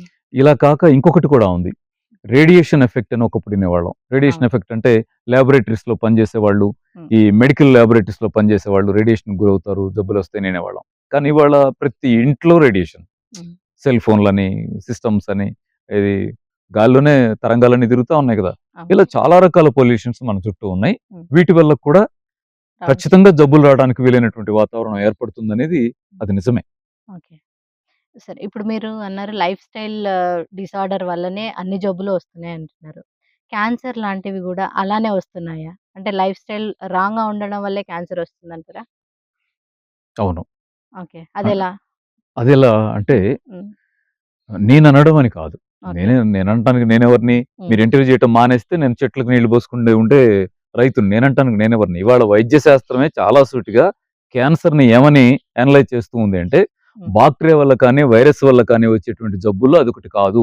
హ్మ్. బాక్టీరియా, వైరస్ అనేది క్యాన్సర్‌లో ఒక 1%, 2% కాజెస్, కానీ హ్మ్. మిగతాదంతా ఓన్లీ లైఫ్ స్టైల్ వల్ల వచ్చేటువంటి డిజార్డర్ అని చాలా క్లియర్‌గా మోడర్న్ సైన్స్ చెప్తా ఉంది. ఓకే. కాబట్టి అది నిర్వివాదాంశం. హ్మ్. లైఫ్ స్టైల్‌లో ఉన్న డిజార్డరే క్యాన్సర్‌కి మూలం. హ్మ్. నేనొక చిన్న, మీరు అడిగారు కదా ఎలాగూ, హ్మ్. నేను చిన్న క్యాన్సర్‌కి కారణమయ్యే లైఫ్ స్టైల్‌లో ఉన్న లోపం చెప్తాను. ఓకే. ఏమిటి అంటే, కార్సినోజెన్స్ ఉండేటువంటి ప్రాంతాల్లో మనం జీవిస్తూ ఉంటే హ్మ్. మనకి క్యాన్సర్ వస్తుంది హ్మ్. అని మనం చిన్నప్పటి నుంచి వింటూ ఉంటాం. కార్సినోజెన్స్ అంటే క్యాన్సర్ కారకాలు అని. హ్మ్. లేదా మనం సినిమాకెళ్తే కనిపిస్తుంది. మీరు గుట్కా తిన్నేరు, సిగరెట్ తాగారు, లేతే హ్మ్. పిచ్చి మందులుంటాయి కదా! సాయంత్రం వెళ్లి మనాళ్ళు తాగొస్తుంటారు. హ్మ్. అలాంటి పిచ్చి మందులు తాగారు, తాగితే క్యాన్సర్ వస్తుంది, ఇలా మనం వింటూ చూస్తాం. ఉంటాం అవును. కదా! ఇలాంటి సందర్భంలోనే ఒక చిన్న ప్రశ్న మెదులుతుంది. హ్మ్. ఏమనంటే, ఇవాళ క్యాన్సర్ వచ్చే పేషెంట్స్‌లో సిగరెట్ తాగేవాళ్ళో, హ్మ్. పిచ్చి మందులు తాగేవాళ్ళో, హ్మ్. గుట్కాలు నమిలేవాళ్ళో హ్మ్. ఉన్నారు, కానీ వాళ్ళు మాత్రమే లేరు. ఓకే. అమ్మ కూడా ఉందే ఇంట్లో. హ్మ్. అమ్మకు బ్రెస్ట్ క్యాన్సర్ వస్తుంది, హ్మ్. అమ్మకు గర్భసంచి క్యాన్సర్ వస్తుంది. హ్మ్. పాప ఉంది, చిన్న పాప, చిన్న బాబున్నారే, హ్మ్. ఆళ్ళెవరు గుట్కాలు తినరు, పిచ్చి మందులు తాగరు, హ్మ్. సిగరెట్లు, పిచ్చి వ్యవహారాలు చేయరు. హ్మ్. ఆళ్ళకి కూడా క్యాన్సర్‌లొస్తున్నాయే. ఎక్కడుంది లోపం? హ్మ్. ఇంత సీరియస్ ప్రశ్న సమాజం ఎదురుగా ఉంది. హ్మ్. దీంట్లో సైన్స్ ప్రపంచం దీంట్లో చాలా లోతుగా అధ్యయనం చేసిన తర్వాత తేలిన అంశాలేమిటంటే, జీవన విధానంలో అతి పెద్ద పొరపాట్లున్నాయి. ఒక్క పొరపాటుని నేను గుర్తు చేస్తాను. ఏమిటది అంటే, మనం ఆహారం తింటున్నాం. అవును. టిఫిన్ చేస్తున్నాం, మధ్యాహ్నం భోంచేస్తున్నాం, రాత్రి భోంచేస్తున్నాం. భోజనం. ఈ భోజనం అంతా ఏమిటి? అంటే ఏదో ఒక గింజలు తింటున్నాం మనం. హ్మ్. ఈ తినే ఆహారం ఎక్కడి నుంచి వస్తుంది అని చూసినప్పుడు వ్యవసాయ క్షేత్రాల నుంచే వస్తుంది. ఈ వ్యవసాయ క్షేత్రాల్లో పురుగు మందు జల్లకుండా, హ్మ్. రసాయనిక ఎరువులు వాడకుండా, కలుపు మందులు వాడకుండా ఎక్కడా పంట లేదు. హ్మ్. వీటిలో నేను ఒక పర్టిక్యులర్ పాయింట్ చెప్తాను. అదేమిటంటే, హెర్బిసైడ్స్ వాడటం ద్వారా క్యాన్సర్ వస్తుంది హ్మ్. అనేది ప్రూవ్ అయిన సత్యం. ఓకే. హెర్బిసైడ్స్ అంటే కలుపు మందులు. హ్మ్. దీని అంటే ప్రూవ్ అయిందంటారా అని మీరంటే నేను మీకు గుర్తు చేస్తాను ఒకటి. 2017లో అమెరికన్ సుప్రీంకోర్టు తీర్పిచ్చింది. ఓకే. ఏమని అంటే రౌండప్ అనేటువంటి కలుపు మందు వాడిన ప్రాంతాల్లో ఉమ్, అక్కడ పండిన పంటల్లో ఆ మందు అవశేషాలుండి క్యాన్సర్ కి కారణం అవుతుంది ఉమ్, అనే దాన్ని ఒక 6-7 సంవత్సరాల సుదీర్ఘమైనటువంటి ఆర్గ్యుమెంట్స్ తర్వాత ప్రూవ్ అయింది అని చెప్పి ఆ మందు తయారు చేసినటువంటి మ్యాన్సాంటో కంపెనీకి కొన్ని లక్షల కోట్ల డాలర్ల నష్టపరిహారం విధించి అనౌన్స్ చేసింది. ఓకే. అప్పుడు మన ఇండియాలో కూడా, మన ఆంధ్రప్రదేశ్ తెలంగాణలో కూడా పేపర్లన్నింటిలో మెయిన్ హెడ్డింగ్ వచ్చింది, ఉమ్, ఇది రౌండప్ కలుపు మందు వల్ల క్యాన్సర్స్ వస్తాయట అని. ఓకే. దాంతో మన సెంట్రల్ గవర్నమెంట్ కూడా నిషేధించింది. ఉమ్, అప్పుడే నిషేధించిందండి, 4-5 రోజుల తేడాతో మన సెంట్రల్ గవర్నమెంట్ నిషేధించింది. బ్యాన్ చేసింది. ఓకే. అంటే మరి అంతకు పూర్వమే ఏమైపోయింది, ఉమ్, మన ఉమ్మడి ఆంధ్రప్రదేశ్ లో అంగుళం వదలకుండా ఆ రౌండప్ అనే కలుపు మందుని మొత్తం అప్పటికే స్ప్రే చేస్తున్నాం. ఓకే. ఇది జరిగి ఉన్నది. ఉమ్, మరి ఆ పంటలు తినే వాళ్ళకి, పిల్లలైనా అమ్మలైనా పెద్దవాళ్ళైనా ఉమ్, ఈ పొల్యూషన్ వల్ల క్యాన్సర్ వస్తే జీవన విధానంలో లోపమే కదా అది. ఉమ్, ఆలోచించండి. ఒకటి, ఇక్కడే మరొక సీరియస్ అంశం మీ దృష్టికి తెస్తాను. మీ ఈ ఇంటర్వ్యూని చూస్తున్న ప్రజలు కూడా ఆలోచించాల్సిన అంశమే. 2017లో సెంట్రల్ గవర్నమెంట్ రౌండప్ కలుపు మందుని నిషేధించారు కదా, ఉమ్, అమ్మయ్యా ఇండియా బతికిపోయింది కదా, ఉమ్, ఇది ఒక సాటిస్ఫాక్షన్, సంతోషమే కదండి, మంచి విషయం. కానీ నేను మొన్న ఒక క్యాన్సర్ పేషెంట్స్ తో మాట్లాడుతూ, ఇక్కడ క్యాన్సర్ తగ్గుద్దని వస్తారు మనల్ని, ఉమ్, వచ్చేసి నా 4th స్టేజ్ 3rd స్టేజ్ మీ వల్ల తగ్గుద్దా అని అంటుంటే, నాకు తోచిన ఆహార నియమాలయో నేను చేసి పంపిస్తూ ఉంటాను, ఇది పాటించి చూడండి, గోధుమ గడ్డి వాడండి మేలు అవుతుందేమో అనేది నాకు తోచింది ఏదో నేను చెప్తుంటాను. ఉమ్, ఆయన అడుగుతున్నాడు గట్టిగా, నేను చాలా పద్ధతిగా ఉంటానండి, ఉమ్, మరి నాకెందుకు క్యాన్సర్ వచ్చింది అన్నాడు. ఉమ్, అంటే సరేలేని అని ఊరుకొని మళ్ళీ నేను ఏదో రాస్తున్నాను, నీళ్లు తాగో ఇది తాగేదో. మళ్ళీ అడిగాడు, సార్ నేను ఏ పిచ్చి అలవాట్లు నాకు లేవు, నాకెందుకు క్యాన్సర్ వచ్చిందండి అని. ఉమ్, అంటే నాకేమనిపించిందో తెలుసా, అన్నం తింటున్నాడు కదా అని ఓకే. అన్నాను. అన్నం తింటున్నారు కదండి అని అంటే, అన్నం తింటే క్యాన్సర్ అన్నం వస్తా తింటే అన్నారు. ఆ, అన్నం తింటే క్యాన్సర్ వస్తా అంటే, అన్నం తినే పంట పండటానికి ఉమ్, మనం వరిలో కలుపు తీయిస్తున్నామా? నా చిన్నప్పుడు కలుపు తీసే వాళ్ళు ఉండేవాళ్ళు, అవును. ఇప్పుడు నాటేసే కలుపు వాళ్ళు మందులు ఉండేవాళ్ళు, కలుపు వస్తున్నాయి. తీసే వాళ్ళు ఉండేవాళ్ళు, కోత కోసే వాళ్ళు ఉండేవాళ్ళు. అవును. ఇవాళ కలుపు తీయటం అనేది ఎక్కడైనా జరుగుతుందా? లేదు. జరగట్లేదు. ఉమ్, మరి ఏం చేస్తున్నారు, అక్కడ కలుపు మొక్కే మొలవట్లేదా? కలుపు మందులు శుభ్రంగా కలుపు మందు కొట్టేస్తున్నాం. ఆ ఉమ్, కలుపు మందు వాటర్ లో పడిన తర్వాత అది పీల్చుకొని కదా వరి మొక్క పెరుగుతుంది. ఉమ్, ఆ ఊడ్లు కదా ఆడించుకుని మనం అన్నం తింటున్నాం. ఉమ్, అన్నం పళ్ళెంలో విషయం పెట్టుకొని తింటూ ఉమ్, క్యాన్సర్ వచ్చిందేమో అని భయపడే పొజిషన్ ఒకటి ఓకే. సమాజంలో ఎంత భయంకరంగా ఏర్పడిందో గమనించండి. ఉమ్, ఇక్కడ ఆశ్చర్యకరమైన సమాధానం, నేను ఆశ్చర్యపోయే సమాధానం అతని నోట్ల నుంచి వచ్చింది. ఉమ్, ఏమనంటే, ఏంటి సార్ 2017లో గ్లైఫోసైట్ ని సెంట్రల్ గవర్నమెంట్ నిషేధించిందా? గ్లైఫోసైట్ అనేది దాని సైంటిఫిక్ నేమ్. ఓకే. మనం రౌండ్ అప్ అంటాం, దాని పేరు కూడా రౌండ్ అప్ అని ప్రింట్ చేసి అమ్ముతుంటారు, గ్లైఫోసైట్ అంటారు దాన్ని. ఓకే. నిషేధించిందా అన్నాడు. అంటే అవునండి అన్న. అదేంటి సార్, నేను మొన్న 2 బ్యాచ్లు నేను ఆర్డర్ పెట్టాను అన్నాడు. ఆహా. మీరు మొన్న బ్యాచ్ ఆర్డర్ పెట్టడం ఏంటి, మీరు ఏం చేస్తారు అన్నాను. పురుగు మందుల షాప్ సార్ నాది అన్నాడు. ఓకే. మీరు నిజంగా ఆర్డర్ పెట్టారంటే నేను పెట్టాను సార్ అన్నాడు. ఉమ్, ఆశ్చర్యపోవడం నా పని అయింది. ఏమిటంటే ఉమ్, 2017లో సెంట్రల్ గవర్నమెంట్ నిషేధించింది, ఆ, 2017లో అమెరికన్ సుప్రీంకోర్టు అది అక్కడ చలితే క్యాన్సర్ వస్తుందని చెప్పింది. ఉమ్, ఈ రోజు కూడా ఇవాళ మనం మాట్లాడుతుంది 2024. అవును. 2024లో మన రైతులు కొనుక్కొచ్చి పొలాల్లో చల్లుతున్నారంట అంటే అదే అదేంటి బ్యాన్ తెలియదండి, చేసిందే కదా తెలియదండి. తెలిసింది. ఎవరిని ఓకే. అడగాలో కూడా తెలియదు, ఉమ్, ఏం చేయాలో కూడా తెలియదు. ఉమ్, రేపు రాబోయే 5 ఏళ్ళు 10 ఏళ్లలో, ఎందుకంటే ఆ కలుపు మందు వాడిన తర్వాత 10 నుంచి 15 సంవత్సరాల్లో క్యాన్సర్ వచ్చేస్తుంది అని. ఓకే.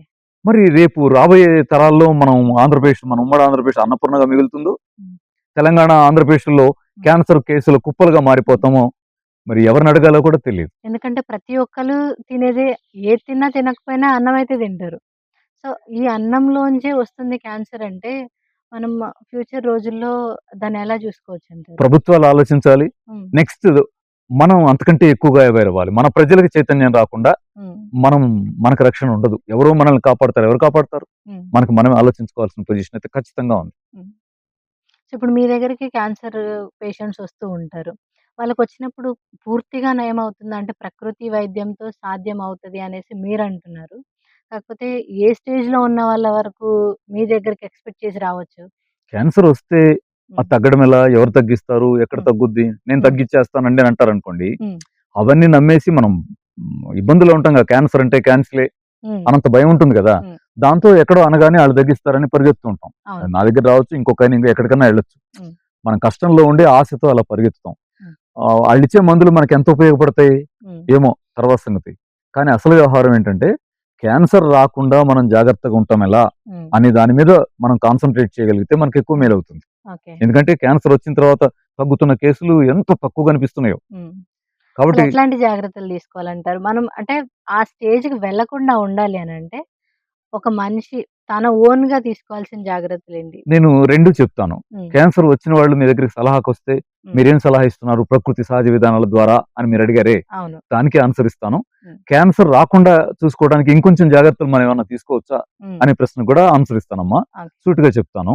ఒకటి, మేమేం ఆలోచిస్తున్నామంటే ఇవాళ క్యాన్సర్‌ని తగ్గించగలిగేటువంటి ఔషధ లక్షణాలు ఉన్నవి ఏవైనా నేచర్ మనకి ప్రకృతిలో ఇచ్చిందా హ్మ్. అని చూస్తున్నాం. హ్మ్. వాటిలో మాకు బాగా కనిపిస్తున్నది ఏమిటంటే గోధుమ గడ్డి. ఓకే. 8 రోజుల వయసున్నటువంటి గోధుమ గడ్డిని ప్రకృతి వైద్యంలో ఉదయము, సాయంత్రము జ్యూస్ తాగడం ద్వారా క్యాన్సర్ కేసులు హమ్మయ్య! పర్వాలేదండి వాడుతున్న దగ్గర నుంచి అని ఒక మంచి రిలీఫ్ సాధించుకోవడానికి అవకాశం ఉంది. హ్మ్. అలాగే ద్రాక్ష గింజల పౌడర్. ఓకే. ద్రాక్ష గింజల్ని పౌడర్ చేసి మార్నింగ్ ఓ స్పూను, ఈవినింగ్ ఓ స్పూను ఈ మధ్యలోనో కలిపి తాగేయండి అంటున్నాం. హ్మ్. అవి తాగేసొచ్చి మాకు కొంచెం పర్వాలేదండి. హ్మ్. లెగలేకపోయేవాడు కాస్త లెగుస్తున్నాడు, తినలేకపోయేవాడు కాస్త తింటున్నాడు అనంటే ఓహో! ఇది కూడా ఉపయోగపడుతుందా హ్మ్. క్యాన్సర్‌కి అనుకుంటున్నాం. హ్మ్. అలాగే బిట్టర్ ఆప్రికాట్స్ గింజలని ఉంటాయి. ఓకే. మనం ఆప్రికాట్స్ తెలిసి మనకి తీయగా తింటుంటాం. హ్మ్. అలా కాకుండా చేదు ఆప్రికాట్స్ కూడా ఉంటాయి. హుహు. బాదం గింజల్లాగా ఉండి చిన్న సైజులో ఉంటాయి. ఓకే. బిట్టర్ ఆప్రికాట్ గింజలు కూడా ఉదయం ఒక రెండో, మూడో, సాయంత్రం ఒక రెండో, మూడో తినడం ద్వారా బాగా చేదుగా ఉంటాయండి. హ్మ్. చాలా బాగా చేదుగా ఉంటాయి. వాటిని తీసుకోవడం ద్వారా కూడా క్యాన్సర్ నుంచి రిలీఫ్ పొందగలిగేటువంటి అవకాశాలు ఉంటాయి. ఓ ప్రయత్నం చేస్తున్నాం. ఓకే. వాడొచ్చి మాకు కాస్త పర్వాలేదండి హ్మ్. అని అంటున్నారు. వాళ్ళు ఏ స్టేజ్‌లో ఉండని ఇవి వాడిస్తే అంతకు ముందున్నటువంటి ఇబ్బందుల నుంచి చాలా ఇబ్బందుల నుంచి బయటకొచ్చి మాకు కాస్త పర్వాలేదండి. హ్మ్. వాళ్ళు 2 నెల్లో, 3 నెలలని మనల్ని డేట్లు పెట్టేస్తున్నారు కదా! హ్మ్. వాళ్ళు 2 నెలలు కాదు 2 ఏళ్ళు, 3 ఏళ్ళు బతికితే కూడా సంతోషమే కదమ్మా! అవును. ప్రకృతి ఆ మేరకు ఏ మేరకు వాళ్ళకి ఉపయోగపడ్డా సంతోషమే కదా! హ్మ్. అంతేకాని ఈ వాడిచ్చేస్తే క్యాన్సర్ తగ్గిపోద్దంట. హ్మ్. రామచంద్ర దగ్గరికెళ్తే క్యాన్సర్‌లు తగ్గిపోతున్నాయంట. హ్మ్. ఇవన్నీ కూడా అట్లా ఉంటుంటాయి. మాట్లాడుతుంటారు. హ్మ్. సత్యం ఏమిటంటే ప్రకృతిని అనుసరించడం ద్వారా హ్మ్. సీరియస్ జబ్బుల నుంచి కూడా కాస్త రిలాక్స్ అవ్వడానికి మనకున్నటువంటి ఒక మంచి సోర్స్ ఇది. హ్మ్. అందుకే నేను అంటున్నాను. ముందు జాగ్రత్త ఏమిటనేది కానీ మందు ఏమిటనేది కాదు. ఓకే. మందుల కంటే ముందు ముందు జాగ్రత్తే ముఖ్యం. జాగ్రత్తలు. హ్మ్. అది మీరు అడిగారని నేను దృష్టి తెస్తాను. ఏమిటది? చాలా ముఖ్యమైనది. హ్మ్. జీన్ మోడిఫైడ్ ఆహారం తినటం ద్వారా ఓకే. మన ఇమ్యూనిటీ దెబ్బతింటా ఉంది. హ్మ్. మన సెల్స్‌లో కామన్‌గా జరిగేటువంటి మెటబాలిజం ప్రాసెస్ కూడా రిస్క్ అవుతా ఉంది. ఓకే. మెటబాలిజం ఇర్రెగ్యులర్ అయిన దాన్నే మనం క్యాన్సర్ అంటున్నాం. హుహు. క్యాన్సర్ అంటే ఏమిటి? అంటే ఒక సెల్ ఒక నిర్దిష్టమైన టైం దాకా జీవించి హ్మ్. ఆ తర్వాత దాని కండిషన్ టైం అయిపోయిన తర్వాత చనిపోవాలి. హ్మ్. ఎపోపోటోసిస్ అంటారు. జీవి మరణించాలి. ఆ మరణించే టైంలో మరణించకుండా హ్మ్. అలాగే ఉండిపోయి ఓకే. దానిలాంటి సెల్స్‌ని ట్రూ కాపీలు తీస్తూ ఉంటే దాని పేరే క్యాన్సర్. క్యాన్సర్. ఓకే. అర్థమైందమ్మా? హ్మ్. ఈ పొజిషన్ ఎందుకు వస్తా ఉందంటే జీన్ మోడిఫైడ్ ఫుడ్ చాలా ఒక ప్రధానమైన కారణాల్లో ఒకటిగా ఉంది. హ్మ్. ఇందాక మనం అనుకున్న దాంతో పాటు ఇది కూడా ఒకటి. ఓకే. జీన్ మోడిఫైడ్ ఫుడ్ తినము. హ్మ్. శుభ్రంగా క్యాన్సర్ నుంచి కొంత రక్షించుకున్నట్టే. హ్మ్. ఇప్పుడు జీన్ మోడిఫై ఫుడ్ అంటున్నారు. అసలదేంటి? ఆ ఫుడ్ అంటే ఏంటి? వీళ్ళెలా తింటున్నారు? అది మన దాకా ఎలా వస్తుంది సార్ అది? జీన్ మోడిఫైడ్ అనేది ఒక సైంటిఫిక్ డెవలప్‌మెంట్ అమ్మా సమాజంలో. ఓకే. ఇప్పుడు ఎలా అంటే ఒక పంటలో హ్మ్. ఐరన్ ఉంది. హ్మ్. ఇంకో పంటలో బి కాంప్లెక్స్ ఉంది. ఓకే. అదేమో ఆఫ్రికా ఖండంలో దొరుకుతుంది. ఇదేమో ఆసియాలో ఉంటుంది. హ్మ్. కానీ రెండిట్లో ఉండేటువంటి బెనిఫిట్స్ కూడా అందరికి అందితే ఎలా ఉంటుంది? హ్మ్. అనే దాని కోసం చేసినటువంటి ఒక మంచి ప్రయత్నాల్లో జీన్ జీన్ మోడిఫికేషన్ మోడిఫై. అనేది ఒకటొచ్చింది. ఇప్పుడు దానిలో ఉండేటువంటి ఇప్పుడు ఉదాహరణకి మన వరిలో బి కాంప్లెక్స్ ఉంటుంది. హ్మ్. అవును. ఆఫ్రికా వరిలో ఐరన్ ఉందనుకుందాం. హ్మ్. హ్మ్. ఆ ఐరన్ ఉండేటువంటి అంశాన్ని తీసుకొని జీన్స్ నుంచి ఓకే. మన వరి జీన్స్ లో ఇమర్చడం ద్వారా మన వరిలోనే ఐరన్ బి కాంప్లెక్స్ 2 వచ్చేట్టుగా చేయడం అనే హ్మ్. సిస్టమ్ ఉందనుకోండి. దాన్ని హ్మ్. జీన్ మోడిఫికేషన్ అంటారు. ఓకే. అది జీవిలో చేయని, మొక్కలో చేయని. హ్మ్. ఇది సామాన్యమైనది కాదు. ఓకే. ఈ తరపు మహాద్భుతమైన డెవలప్‌మెంట్. హ్మ్. కానీ దాన్ని నెగెటివ్‌కి వాడామనుకోండి అది క్యాన్సర్‌కి కారణం అవుతుంది. హ్మ్. నెగెటివ్ వాడటం అంటే ఉదాహరణకి ఒక పత్తి పంటకి పురుగు పడుతూ ఉంది. ఇబ్బంది పడుతున్నాం. అవును. అలాంటి కండిషన్స్‌లో పత్తి జీన్‌లోనే ఆ పురుగు రాకుండా ఉండేటువంటి విషపు జీన్‌ని ఇరికించగలిగితే ఓకే. పత్తికి పురుగు పట్టదు కదా! అవును. హమ్మయ్య!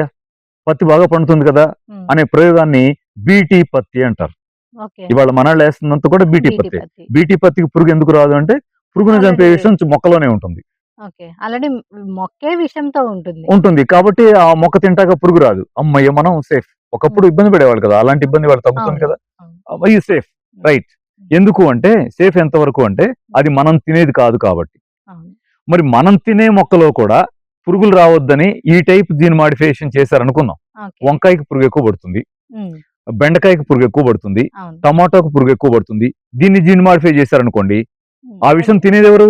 పురుగు తినదు, మాడి చచ్చిపోద్ది కాబట్టి. మరి మనం తింటాం కదా, అవును. మరి మనకేమవుతుంది? ఇప్పుడు ఇప్పుడు ఇవాళ ఆ!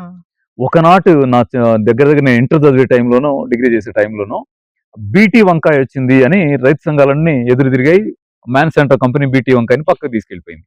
ఓకే. కానీ ఇవాళ పరిశీలిస్తే వంగ బీటీ వచ్చింది, హ్మ్. అమ్మ సోయా బీటీ వచ్చింది, హ్మ్. బెండ బీటీ వచ్చింది, టమాటో బీటీ వచ్చింది, అన్ని మొక్కజొన్న బీటీ వచ్చింది, సోయా 80% 90% జీన్ మాడిఫైడ్ అయిపోయింది.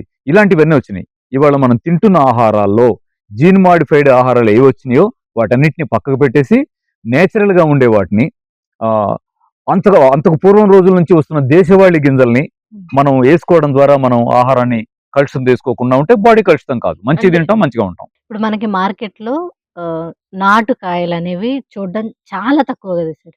ఎక్కడ జూసినా గూడా ఈ సైజ్ ఉండే కాయలు, మంచి కలర్‌ఫుల్ ఉండే కాయలు. ఈవెన్ మనం చిన్న రేగి పండు దగ్గర నుంచి చూసుకుంటే ప్రతిరోజు వాడే దాని దగ్గర వరకు అన్నీ గూడా హైబ్రిడ్ వచ్చేసినాయి. అంటే దాని క్వాలిటీ అట్లా ఉంటది అండ్ దిగుబడి ఎక్కువొస్తది అన్న ఉద్దేశ్యంతో వాళ్ళు చేసుండొచ్చు కానీ, ఇది మనిషికి నష్టమే. అండ్ ఇంకొకటేంటంటే ఇప్పుడు ఆర్గానిక్ ఫుడ్స్ అనేసొచ్చాయి. అది ఎంతవరకు ఆర్గానిక్? మనం దాన్ని అసలెట్లా గుర్తించాలి? ఇప్పుడు మనకి ఆ దేశీ విత్తనాలు కావాలంటే ఎక్కడ దొరుకుతాయి? ఏ బ్రాండ్స్ వాడాలి? అనే విషయం ఎవరికీ తెలీదు. సో, దాని గురించి మాకు ఏదైనా ఇన్‌పుట్ ఇవ్వరా?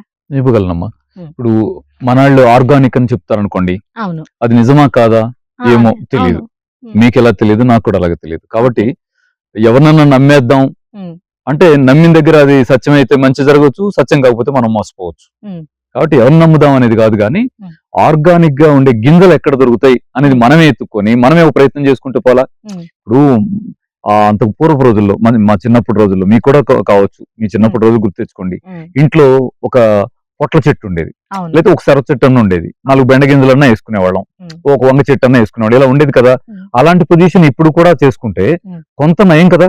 ఓకే. ఆ గింజలు ఎక్కడ దొరుకుతాయి అనేది ప్రశ్న వస్తుంది. హ్మ్. ఆ గింజలు ఎక్కడ దొరుకుతాయి అంటానికి గత 10-15 ఏళ్లుగా సిద్ధార్థ యోగ విద్యాలయం ఒక సీరియస్ ఎజెండాగా కష్టపడతా ఉంది. ఓకే. కష్టపడి మన ప్రాంతంలో, మన తెలంగాణలో, మన ఆంధ్రప్రదేశ్ లో హ్మ్. ప్రధానంగా గిరిజన ప్రాంతాల్లో దీనికోసం ప్రయత్నాలు చేశాం. హ్మ్. బాగా లోతట్టు గిరిజన ప్రాంతాల్లో, ఇప్పుడు భద్రాచలం నుంచి ఇంకా లోపలికి వెళ్ళిపోయాం అనుకోండి, ఓకే. అలాంటి ప్రాంతాల్లో ఏంటంటే గిరిజనులు ఇంకా వాళ్ళ దగ్గర చిక్కుడు గింజో, పొట్ల గింజో, సొర గింజో, బూడిద గుమ్మడో, మంచి గుమ్మడో, హ్మ్. వాళ్ళు దేశవాళీ గింజలు పెట్టుకుంటున్నారు. ఇంకా వాళ్ళ దాకా ఈ జీన్ మాడిఫైడ్ అంతా వెళ్ళిపోలా. ఎళ్ళలేదు.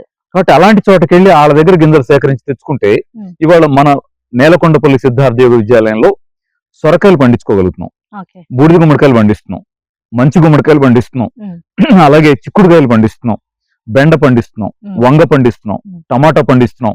ఆ టమాటాలో ఇది దగ్గర దగ్గర 20 అడుగుల బారు తీగలాగా పెరిగిపోయేటువంటి టమాటా. చిన్న టమాటాలు పండిస్తున్నాం. చెర్రీ టమాటోస్ వస్తున్నాయి. చెర్రీ వేరు, చెర్రీ ఓకే. అంటే ఒక రకంగా ఉంటుంది, హ్మ్. ఇది చిన్నగా ఉంటుంది కానీ దేశవాళీ. చెర్రీ ఏమో ఓకే. బారుగా ఉండి మంచిగా టేస్ట్ గా ఉంటుంది, హ్మ్. కోసిన తర్వాత త్వరగా పాడైపోతుంది. హ్మ్. ఇది అది కాదమ్మా, దేశవాళీ టమాటా ఆహా! ఉంటుంది, చిన్న దాంట్లో చిన్న టమాటాల్లోనే ఓకే. చిన్నవే, హ్మ్. చెర్రీ లాగా చిన్నవే, కానీ తీగలాగా పాగి హ్మ్. భలే కాస్తుంది. అలాంటివి మనం పండించగలుగుతున్నాం. ఓకే. దేశవాళీ బాదం చెట్లు మనం హ్మ్. నాటుకొని వాటిని చేయగలుగుతున్నాం. ఇలా హ్మ్. చాలా అంశాల్లో ఈ 10-15 ఏళ్ల కృషిలో కొంత సాధించాం. హ్మ్. నెక్స్ట్ ఒక 10 రకాల దేశవాళీ వడ్ల గింజల్ని కూడా ఓకే. మేము ఇక్కడ పెంచి మన వాళ్ళకి వంటలు, ఇక్కడ పేషెంట్లు వస్తున్నారు, మీరు చూసారు కదా మార్నింగ్ అవును. నుంచి, అవునవును. వీళ్ళంతా సలహా కోసం వస్తారు. ఇక్కడ ఏదో మంచి మాట చెప్తారేమో వీళ్ళు, హ్మ్. ఇందామని వస్తారు, మాకు తోచిన చెప్తాం. హ్మ్. కానీ వాళ్ళు పొద్దునొచ్చి సాయంత్రం దాకా వెయిట్ చేస్తారు. అవును. మరి మార్నింగ్ టిఫిన్ ఏంటి, మధ్యాహ్నం భోజనం ఏంటి? హ్మ్. దానికి ఏం చేస్తున్నాం, ఇక్కడే మేము పండించి ఇక్కడ పండిన దేశవాళీ వడ్ల గింజల్ని బియ్యంగా మార్చి వాళ్ళకి పెడుతున్నాం. హ్మ్. ఇక్కడ బ్లాక్ రైస్ ఉంది, ఓకే. రెడ్ రైస్ ఉంది, మొత్తం 11 రకాల దేశవాళీ గింజల్ని మేము ఇక్కడ పండిస్తున్నాం. హ్మ్. వాటిని ఎవరైనా రైతులకు విత్తనాలకు కూడా సరఫరా చేస్తున్నాం అమ్మా. ఓకే. దీని ద్వారా ఏమవుతుందంటే ఆ, మా కృషి అంతా చిన్నది, చాలా చిన్నది, నలుసొంత కృషి. హ్మ్. ఇలాంటి రంగంలో చాలా మంది ఈ రాష్ట్రంలోనూ బయట రాష్ట్రాల్లోనూ చాలా మంది కష్టపడుతున్నారు, హ్మ్. చాలా మంది అవును. హ్మ్. కష్టపడుతున్నారు. అలాంటి వాళ్ళు మేము సాధించిన దానికంటే కూడా ఇంకా మరింత సాధించి ముందుకెళ్లిన వాళ్ళు ఈ రంగంలో చాలా మంది ఉన్నారు. ఓకే. అలాంటి వాళ్ళని, ప్రముఖుల్ని తీసుకుని వాళ్ళ దగ్గర నుంచి గ్యాదర్ చేసుకుని గింజల్ని మనం వేసుకునే ప్రయత్నం చేయొచ్చు. హ్మ్. లేదా సిద్ధార్థ విద్యాలయం ప్రతి సంవత్సరం సీజన్ లో హ్మ్.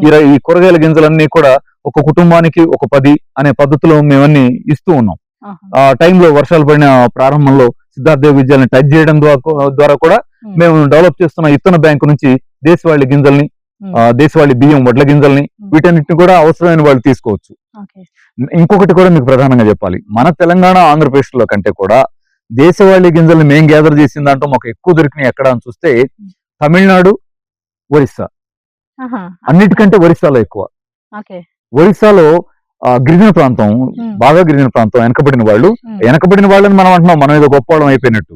కానీ వాళ్ళు ఇంకా ఈ నేచర్ ని, అమ్మని, ప్రకృతి నేచర్ ని, మదర్ నేచర్ ని వాళ్ళు ఇంకా కాపాడుతున్నారు. ఎన్ని రకాల వంగడాలు మేము తెచ్చిన వాటిలో వరి వంగడాలు చాలా అక్కడి నుంచి వచ్చినవే. అలా ఎన్నో రకాలు దొరుకుతున్నాయమ్మా. ఇంకా కూడా భారతదేశంలో 100% జీడి మాడిఫై అయిన పొజిషన్ లేదు. దేశవాళీ గింజలను రక్షించుకోగలిగే అవకాశం మన భారతదేశపు గడ్డ మీద ఇంకా మనకు అవకాశం ఉంది. ఆ కష్టం మేము ఒక 15 ఏళ్లుగా సిద్ధార్థ విద్యంలో ఉన్న అనేక మంది వాలంటీర్స్, రాష్ట్ర వ్యాప్తంగా ఉన్న అనేక మంది వాలంటీర్స్ ఆ కృషిలో ఉన్నారు. మేము విత్తన బ్యాంకుని ఒక దాన్ని స్థాపించి ప్రజలకు ఇచ్చే ప్రయత్నం చేస్తూ ఉన్నాం. దాన్ని మీ ప్రేక్షకులు ఎవరైనా ఉపయోగించుకుంటే కూడా ఆ వర్షాకాల ప్రారంభ దినాల్లో సిద్ధార్థ విద్యాలయాన్ని సంప్రదించవచ్చు. కుదిరిన వరకు మీరు ఉపయోగించుకోవచ్చు. ఓకే. ఇప్పుడు మీరు రైస్ లో కూడా దేశవాళీ విత్తనాలు అని అంటున్నారు కదా, సో దానికి అంటే ఏదైనా బ్రీడ్ నేమ్స్ ఉంటాయి కదా, మీరు 10 రకాలు అన్నారు, ఆ రకాల నేమ్స్ ఏమన్నా మీరు చెప్పగలుగుతారా మాకు? నువ్వు చాలా ఉన్నాయమ్మా, 120 రకాల వరి వంగడాలు ఉన్నాయి. ఇన్ని వంగడాలు, ఇన్ని వంగడాల వ్యవహారాల్లోకి వెళ్ళొద్దు. చెప్తారు ఏది ఆ లిస్ట్ అంతా చెప్తాం. ఆ లిస్ట్ లో ఏంటా అని ఎతికేయద్దు. ఎతికేయకుండా ఏంటంటే ఉన్న వాటిలో కాస్త పర్వాలేదు, మన వాతావరణంలో కాస్త పెరగలిగే ఏమిటి అంటే నేను ఒక 3 చెప్తాను చూడండి. ఉదాహరణకి మన వాళ్ళకి బియ్యం అనగానే తెల్ల బియ్యం తినడమే అలవాటు అయిపోయిన పొజిషన్ ఉంది. ఈ తెల్ల బియ్యం దేశవాళీ ఏం దొరుకుతుంది అని చూస్తే చిట్టి ముత్యాలు అని ఉంటాయి. చిన్న సైజులో చిట్టి ముత్యాలు, దేశవాళీ గింజలు అవి. ఎంత అన్నం వండుకున్నా ఎంత బాగుంటుందో, ఆ అన్నం కూడా సువాసన వస్తూ ఉంటుంది. చిట్టి ముత్యాలు వేసుకోమనండి, మన వాతావరణానికి తగ్గట్టుగా ఉంటుంది, పెరుగుతుంది దేశవాళీ. మరి ఇదేదో రంగులో ఉంది అనుకుంటే తెల్లగానే ఉంటాయి అవి. అలాగే మరొక రకం ఉంటుంది, రెడ్ రైస్ అని ఉంటుంది, నవారా రైస్ ఉంది. ఎంత సింపుల్ అంటే షుగర్ వాళ్ళకు కూడా షుగర్ ని కంట్రోల్లో ఉంచుకోవడానికి 3 పూటలా తిన్న ఇబ్బంది లేని రైస్ అవి. ఎర్రగా ఉంటాయి, కొంచెం కాదు అదే చెప్తున్నాను. షుగర్ వాళ్ళు కూడా శుభ్రంగా ఈ రైస్ తినొచ్చు, నవారా రైస్ తినొచ్చు. నవారా రైస్ చూడటానికి పైకి ఎర్ర కవర్ ఉంటూనే లోపలంతా తెల్లగానే ఉంటుంది, దానిపైన తెల్ల సార కూడా ఉంటుంది. ఈ రైస్ తెచ్చి మీరు వండుకొని తినగలిగితే షుగర్ కూడా హాయిగా, షుగర్ ఉన్న వాళ్ళు కూడా అన్నమే తినొచ్చు. నవారా పనికి వస్తుంది. నవారా రైస్ పెట్టుకోవచ్చు, నేను ఇందాకన్నా చిట్టి ముత్యాలు పండించుకోవచ్చు, లేదా బ్లాక్ రైస్ లో చాలా వెరైటీస్ అందుబాటులో ఉన్నాయి. వాళ్ళ బ్లాక్ రైస్ 3 రకాలు పెట్టుకోమనండి. ఉదాహరణకి మనకు ఒక 10 ఎకరాలు ఉందనుకుందాం వ్యవసాయ క్షేత్రం. ఆ 10 ఎకరాలు ఇదే పెట్టేద్దాం అంటే రైతులకి లైఫ్ ఇవాల్టి కండిషన్ లో మెయింటైన్ అవుతుంది. వాళ్ళు తినడం కోసం 1 ఎకరన్నర కేటాయించుకొని 1 అరెకరంలో నవారా, 1 అరెకరంలో చిట్టి ముత్యాలు, ఇంకొక అరెకరంలో బ్లాక్ రైస్, ఆ 3 చేసుకోమనండి. వాళ్ళ కుటుంబానికి, వాళ్ళ చుట్టాలకు కూడా వాళ్ళు సరఫరా చేయొచ్చు. ఇప్పుడు మామూలు బియ్యం ఎకరానికి 40 బస్తాలు ఒడ్లు పండుతున్నాయి, ఇవి అట్లా పండవు. బాగా పండితే కూడా 20 బస్తాలు వస్తే రావు. మామూలుగా కొత్తగా వేసే వాళ్ళకైతే 12 బస్తాలో 13 బస్తాలో వస్తాయి. మాకు ప్రారంభ అనుభవం అదే మా పొలంలో. కాబట్టి తర్వాతే కాస్త భూమిని డెవలప్ చేసుకోగలుగుతాం. అవి మన ఇంట్లో సరిపోతాయి, మన చుట్టాలందరికీ కూడా సరిపోతాయి. అలా ప్రయత్నం చేసుకోవడం మంచిది. అంతేకాని ఉన్న పొలం, కుటుంబం, జీవనాధారం మీద ఇవన్నీ చేసేసి ఇవాళ మనకు కావాలని కోరుకుంటే రిస్క్ లోకి వెళ్తారు. నెమ్మదిగా జాగ్రత్తగా డెవలప్ చేసుకుంటూ వెళ్లాల్సి ఉంటుంది. సో ఇవైతే మీరు సీజన్ స్టార్టింగ్ లో మిమ్మల్ని అప్రోచ్ అయినా కూడా మీ దగ్గర దొరుకుతాయి అంటారు? దొరుకుతాయి. ఇప్పుడు అంటే జెనెటికల్ చేంజ్ వల్ల చాలా వస్తున్నాయి అంటున్నారు. ఇంకొకటి మహిళల్లో చూసుకుంటే ఈ పీసీఓడి కానీ, పీసీఓఎస్ కానీ, థైరాయిడ్ ఇష్యూస్ కానీ, గర్భసంచి ఇష్యూస్ కానీ, ఇట్లాంటి ఇష్యూస్ ఎక్కువ అయిపోయాయి. ఇప్పుడు పూర్వకాలంలో నాకు తెలిసి నేను చిన్నగా ఉన్నప్పుడు ఇన్ఫెర్టిలిటీ సెంటర్స్ అసలు నేను చూసిందే లేదు. కానీ ఇప్పుడు ఒక పట్టణంలో కాదు కదా, చిన్న చిన్న పట్టణాల్లో కూడా ఇన్ఫెర్టిలిటీ సెంటర్స్ వచ్చేసాయి. పూర్వకాలంలో మనం ఏదో పట్టణం వెళ్ళి చేపించుకోవాలి అని అనుకునేవాళ్ళు, కానీ ఇప్పుడు ఏవైతే చిన్న చిన్న టౌన్స్ ఉన్నాయో అక్కడ కూడా వచ్చేసాయి. సో దానికి కారణాలు ఏంటంటారు? అసలు ఎందుకు వస్తుంది? అప్పుడు లేనిది ఇప్పుడే ఎందుకుంది ఈ సమస్యలు? ఒక 10 మంది ఆడవాళ్ళలో చూసుకుంటే పీసీఓడి, పీసీఓఎస్ అనేది పిల్లల్లో ఒక 8 మెంబర్స్ అయినా ఉంటది. దానికి కారణాలు ఏంటంటారు? అసలు రావడానికి కారణం అంటే మన వాళ్ళు తెలిసైనా తెలియకైనా మదర్ నేచర్ ని అనుసరించే వాళ్ళు పూర్వం రోజుల్లో. ఇప్పుడు అనుసరించడం బాగా తగ్గింది. నేచర్ ని అమ్మ అనే కంటే కూడా నేచర్ ని వాడుకోవడానికి ఉపయోగపడే సరుకు, రాళ్ళు అమ్మేసుకుందాం, నిధులు గనులు తవ్వేసుకుందాం అలా ఉంది తప్ప ఆ! మదర్ నేచర్‌ని కాపాడుకోవాలనేది మనకి క్రమంగా తగ్గింది. కృత్రిమ జీవనం వైపు వెళ్ళాం. ఓకే. వాటికి ఫలితంగా ఏమవుతుందంటే హార్మోన్ ఇంబాలెన్స్ అనేది విస్తృతంగా వ్యాపించింది. హ్మ్. మీరిప్పుడు స్త్రీల సమస్యలు చెప్పారు. అవును. చెప్పగానే ఏమంటామంటే హార్మోన్ ఇంబాలెన్స్ వల్ల ఇదొచ్చింది, అదొచ్చింది అంటాం. హ్మ్. అసలు మొత్తం జబ్బుల లిస్ట్ చదివితే కూడా హ్మ్. చాలా జబ్బులు హార్మోన్ ఇంబాలెన్సే. ఓకే. ఉదాహరణకు మీరు గమనించండి. హ్మ్. నాకు నైట్ నిద్ర రావడం లేదండి అని ఒకళ్ళొస్తారు. హ్మ్. కారణం ఏంటి? అంటే హ్మ్. పీనియల్ గ్లాండ్‌లో ఉన్నటువంటి హార్మోన్ ఇంబాలెన్స్ అవ్వటం వల్ల. హ్మ్. మెలటోనిన్ అనే హార్మోన్ ఇంబాలెన్స్ అయితే నిద్ర రాకుండా పోయింది. ఓకే. థైరాయిడ్ ప్రాబ్లమ్ అండి అని వస్తారు. హ్మ్. అంటే థైరాక్సిన్ హార్మోన్ ఇంబాలెన్స్ వల్ల థైరాయిడ్. హ్మ్. షుగర్ వచ్చిందంటారు. హ్మ్. ఇన్సులిన్ అనే హార్మోన్ ఇంబాలెన్స్ వల్ల షుగర్ వచ్చింది. షుగరొచ్చింది. ఇప్పుడు మీరు ఇందాక చెప్పిన జబ్బులున్నాయి. హ్మ్. అన్ని హార్మోన్ ఇంబాలెన్సే. అంటే మొత్తం కూడా చూస్తే ఏం కనపడుతుందంటే హార్మోనల్. హార్మోన్ ఇంబాలెన్స్ అనేది మానవ జాతిలో గతంతో పోలిసి ఇప్పుడు బాగా పెరిగిపోతుంది. హ్మ్. ఇప్పుడు ఫెర్టిలిటీ సమస్యలొస్తున్నాయి. అవును. బాబు మిలిటరీ మ్యాన్ లాగా ఉంటాడు. హ్మ్. ఏమంటాడొచ్చి 0 కౌంట్ సార్ అంటాడు. స్పెర్మ్ కౌంట్ 0 అంటాడు. ఓకే. Hormone imbalance. హ్మ్. పాప ఉంటుంది, వస్తుంది. ఏముంటుంది? అంటే మెన్సెస్ టైంకి రావడం లేదండి. మెన్సురల్ సైకిల్ రెగ్యులర్ అవ్వడం కాకుండా మెన్సురల్ సైకిల్ టైంలో పెయిన్ వస్తుంది అంటుంది. హ్మ్. లేదా పీసీఓస్ ఉన్నాయంటుంది. హ్మ్. పీసీఓడి ప్రాబ్లమ్ అంటుంది. హ్మ్. ఏంటిదంతా? హార్మోన్ ఇంబాలెన్స్ అంటాం. ఓకే. అంటే హార్మోన్ ఇంబాలెన్స్ హ్మ్. చాలా ప్రధానమైన సమస్యగా హ్మ్. ప్రజలందరినీ చుట్టుముడుతుంది. అందులో ప్రధానంగా స్త్రీల జీవితాల్ని నాశనం చేస్తున్నటువంటి స్థితి వాళ్ళది. హ్మ్. దీనికి కారణం ఏంటి అవును. అనే ప్రశ్నకి చాలా కారణాలున్నాయి కానీ నేను ముఖ్యమైన కారణం ఒకటి చెప్తాను. హ్మ్. ఒకటి హార్మోన్స్ ఇంబాలెన్స్ అవ్వడం ద్వారా వచ్చే ఆహారం ఏదన్నా మన ఎదురుగా ఉండి తీసుకుంటే, హ్మ్. ఎందుకంటే మనం ఏం తింటామో హ్మ్. లోపలికెళ్ళి మనల్ని నిర్మించేది అదే కదండీ! అవును. మనం ఏం తాగుతాం? మనం ఏం తింటాం? హ్మ్. అదే లోపలికెళ్ళి లోపల జీవద్రవ్యంగా మారుతుంది. మనకు కావాల్సిన మెటబాలిజానికి కావాల్సినటువంటి ఎనర్జీని కానీ, పోషక హ్మ్. విలువలను కానీ, మైక్రో న్యూట్రియంట్స్‌ని కానీ హ్మ్. అందించేదంతా అదే. అవును. ప్రతి సెల్ ప్రోటీన్స్‌తో ఉంటుంది. హ్మ్. హార్మోన్స్ అన్ని ప్రోటీన్స్ నిర్మాణాలు. వాటికి కావాల్సిన మెటీరియల్ అంతా అందించేది ఇది. హ్మ్. ఇది కదా! ఇక్కడ ఒక ముఖ్యమైనది చూడండి. జీన్ మోడిఫైడ్ ఆహారంలో ఓకే. ఇవాళ అన్నం పళ్ళెంలోకొచ్చిన ఆహారంలో హ్మ్. హార్మోన్స్ ఇంబాలెన్స్ చేసేటువంటి ఆహారాలు కొన్నున్నాయి. ఓకే. వాటిలో ఒకటి కోడిగుడ్డు. హ్మ్. కోడిగుడ్డు తింటే హార్మోన్స్ ఇంబాలెన్స్ అయ్యే ఛాన్స్ ఉంది. ఓకే. పిల్లలకి మెన్సెస్ రాకపోవచ్చు. ఇందాక మనం మాట్లాడుకున్న అంశాలన్నిటికీ ఇదొక కారణంగా ఉండొచ్చు. హ్మ్. అలా ఎలా అండి? కోడిగుడ్డు పోషక హ్మ్. విలువలు ఉండేది కదా! ఇప్పుడు గవర్నమెంటే ప్రమోట్ గవర్నమెంట్ చేసేసారు. ప్రమోట్ రోజు చేస్తుంది ఒక కదా! ఎగ్ తినాలి. స్కూల్‌లో పిల్లలకిస్తుంది కదా! అవును. మొన్న కంపెనీలు మనాళ్ళంతా కూర్చొని తీర్మానం చేశారు. ఆ! ఇదో నా ఇంటర్వ్యూ వాళ్ళు వింటే ఏమనుకుంటారో తెలీదు. హ్మ్. ఏమని తీర్మానం మొన్న రీసెంట్‌గానే హ్మ్. ఏమని తీర్మానం చేశారంటే, మధ్యాహ్నం భోజనంలో కూడా ప్రతిరోజు కోడిగుడ్డు పెట్టాలని గవర్నమెంట్‌ని అడగాలి హ్మ్. అని తీర్మానం చేస్తున్నారు. ఎవరి పని వాళ్ళది. నేను పనికి సంబంధించిన విషయాలకి అవును. నేను వెళ్ళడం లేదు. కానీ ఎగ్ వ తింటేనే హార్మోనల్ కానీ ఇంబాలెన్స్ అంటున్నారు ఎగ్ కదా! ప్రమాదకరమైందనేది ఒక సైంటిఫిక్‌గా ఫ్యాక్ట్ కాబట్టి అది చెప్పడం మాత్రమే నాకు సంబంధించిన వ్యవహారాల్లో నా లిమిటేషన్. ఓకే. ఎందుకంటే ఆళ్ళు చాలా మంచోళ్ళు అయ్యుండొచ్చు. గుడ్ల వ్యాపారం చేసేవాళ్ళు కూడా చాలా మంచోళ్ళు అయ్యుండొచ్చు. వ్యక్తిగా చెడ్డోళ్ళు అయ్యుండకపోవచ్చు. కానీ గుడ్డు హ్మ్. చెడ్డదే. ఎలా హ్మ్. చెడ్డది అంటే హ్మ్. కోడి గుడ్డు పెడుతుంది. హ్మ్. ఎన్ని రోజులు పెడుతుందండి? 15 రోజులు పెడుతుంది. 10 రోజులు పెడుతుంది. ఆ! తర్వాత పొదుగుతుంది. హ్మ్. కానీ ఫారంలో కోడి హ్మ్. ఎన్ని రోజులు పెడుతుంది? ఆ! గుడ్డు పెట్టడం మొదలెట్టిన దగ్గర నుంచి చచ్చిపోయేదాకా గుడ్లు పెడుతుంది. హ్మ్. ఎందుకు? అవును. దాని జీన్ మాడిఫై సారీ దాని హార్మోన్స్ ఇంబాలెన్స్ అయిపోయినాయి కాబట్టి. ఓకే. కాబట్టి ఏం చేస్తుందంటే అది హార్మోన్స్ ఇంబాలెన్స్ కోడి. హ్మ్. గుడ్లు పెడుతూనే ఉంటుంది. పెడుతూనే ఉంటుంది. పెట్టి, పెట్టి, పెట్టి ముసలిదై చచ్చిపోతుంది. హుహుహు. దాని గుడ్డు తెచ్చి పొదగేస్తారు. 100 గుడ్లు పొదగేయండి. హ్మ్. ఒక్క కోడి పిల్ల అవుతుందా? ఆ! అవ్వదు. అంటే హార్మోన్స్ ఇంబాలెన్స్ అయిపోయిన కోడి పెట్టిన గుడ్డు హ్మ్. హార్మోన్స్ ఇంబాలెన్స్‌గానే ఉంది కాబట్టి పిల్ల కూడా కాదు. ఓకే. ఆ పిల్లగాని గుడ్లన్నీ మన పిల్లలకి పెడితే హ్మ్. లోపలికెళ్ళిన తర్వాత మన పిల్లలకి పిల్లల్ని కనే కెపాసిటీ వీక్ అయిపోతా ఉంటే హ్మ్. ఆశ్చర్యం ఏముంది? హుహు. మీరు ఆలోచించండి. అవును. ఒకటి. రెండోది బాయిలర్ చికెన్. హ్మ్. బాయిలర్ చికెన్ మనం చూడగానే చికెన్ అని మన పిల్లలకి పెట్టేస్తాం. అంతకు ముందుతో పోలిస్తే అంటే మన దగ్గర మాంసాహారాలు ఎక్కువ. అవును. ఆహ్, మాంసాహారాలు ఎక్కువ. మొదటి నుంచి తరతరాలుగా తింటున్న ఆహారంలో మాంసం కూడా ఒకటి మనకి. ఉంది. అవును. ఇవాళేదో కృత్రిమంగా ఎవరన్నా అలవాటు చేసిందేం కాదు మనకి. హ్మ్. నిజమే. కానీ మన పురాతన కాలంలో మనాళ్ళు ఎవరన్నా మాంసం తిన్నారని మాట్లాడితే అది పండగ రోజు తినుంటారు. హ్మ్. చుట్టాలొస్తే తినుంటారు. అవును. కానీ మనాళ్ళిప్పుడు ప్రతి ఆదివారం దసరా పండగలాగా చేశారే! అవును. అదెలా ఉంటుంది? హ్మ్. అలా మాంసాహారం తరాల్లో ఎప్పుడు తిన్నారు? ఇప్పుడే. ఎప్పుడు?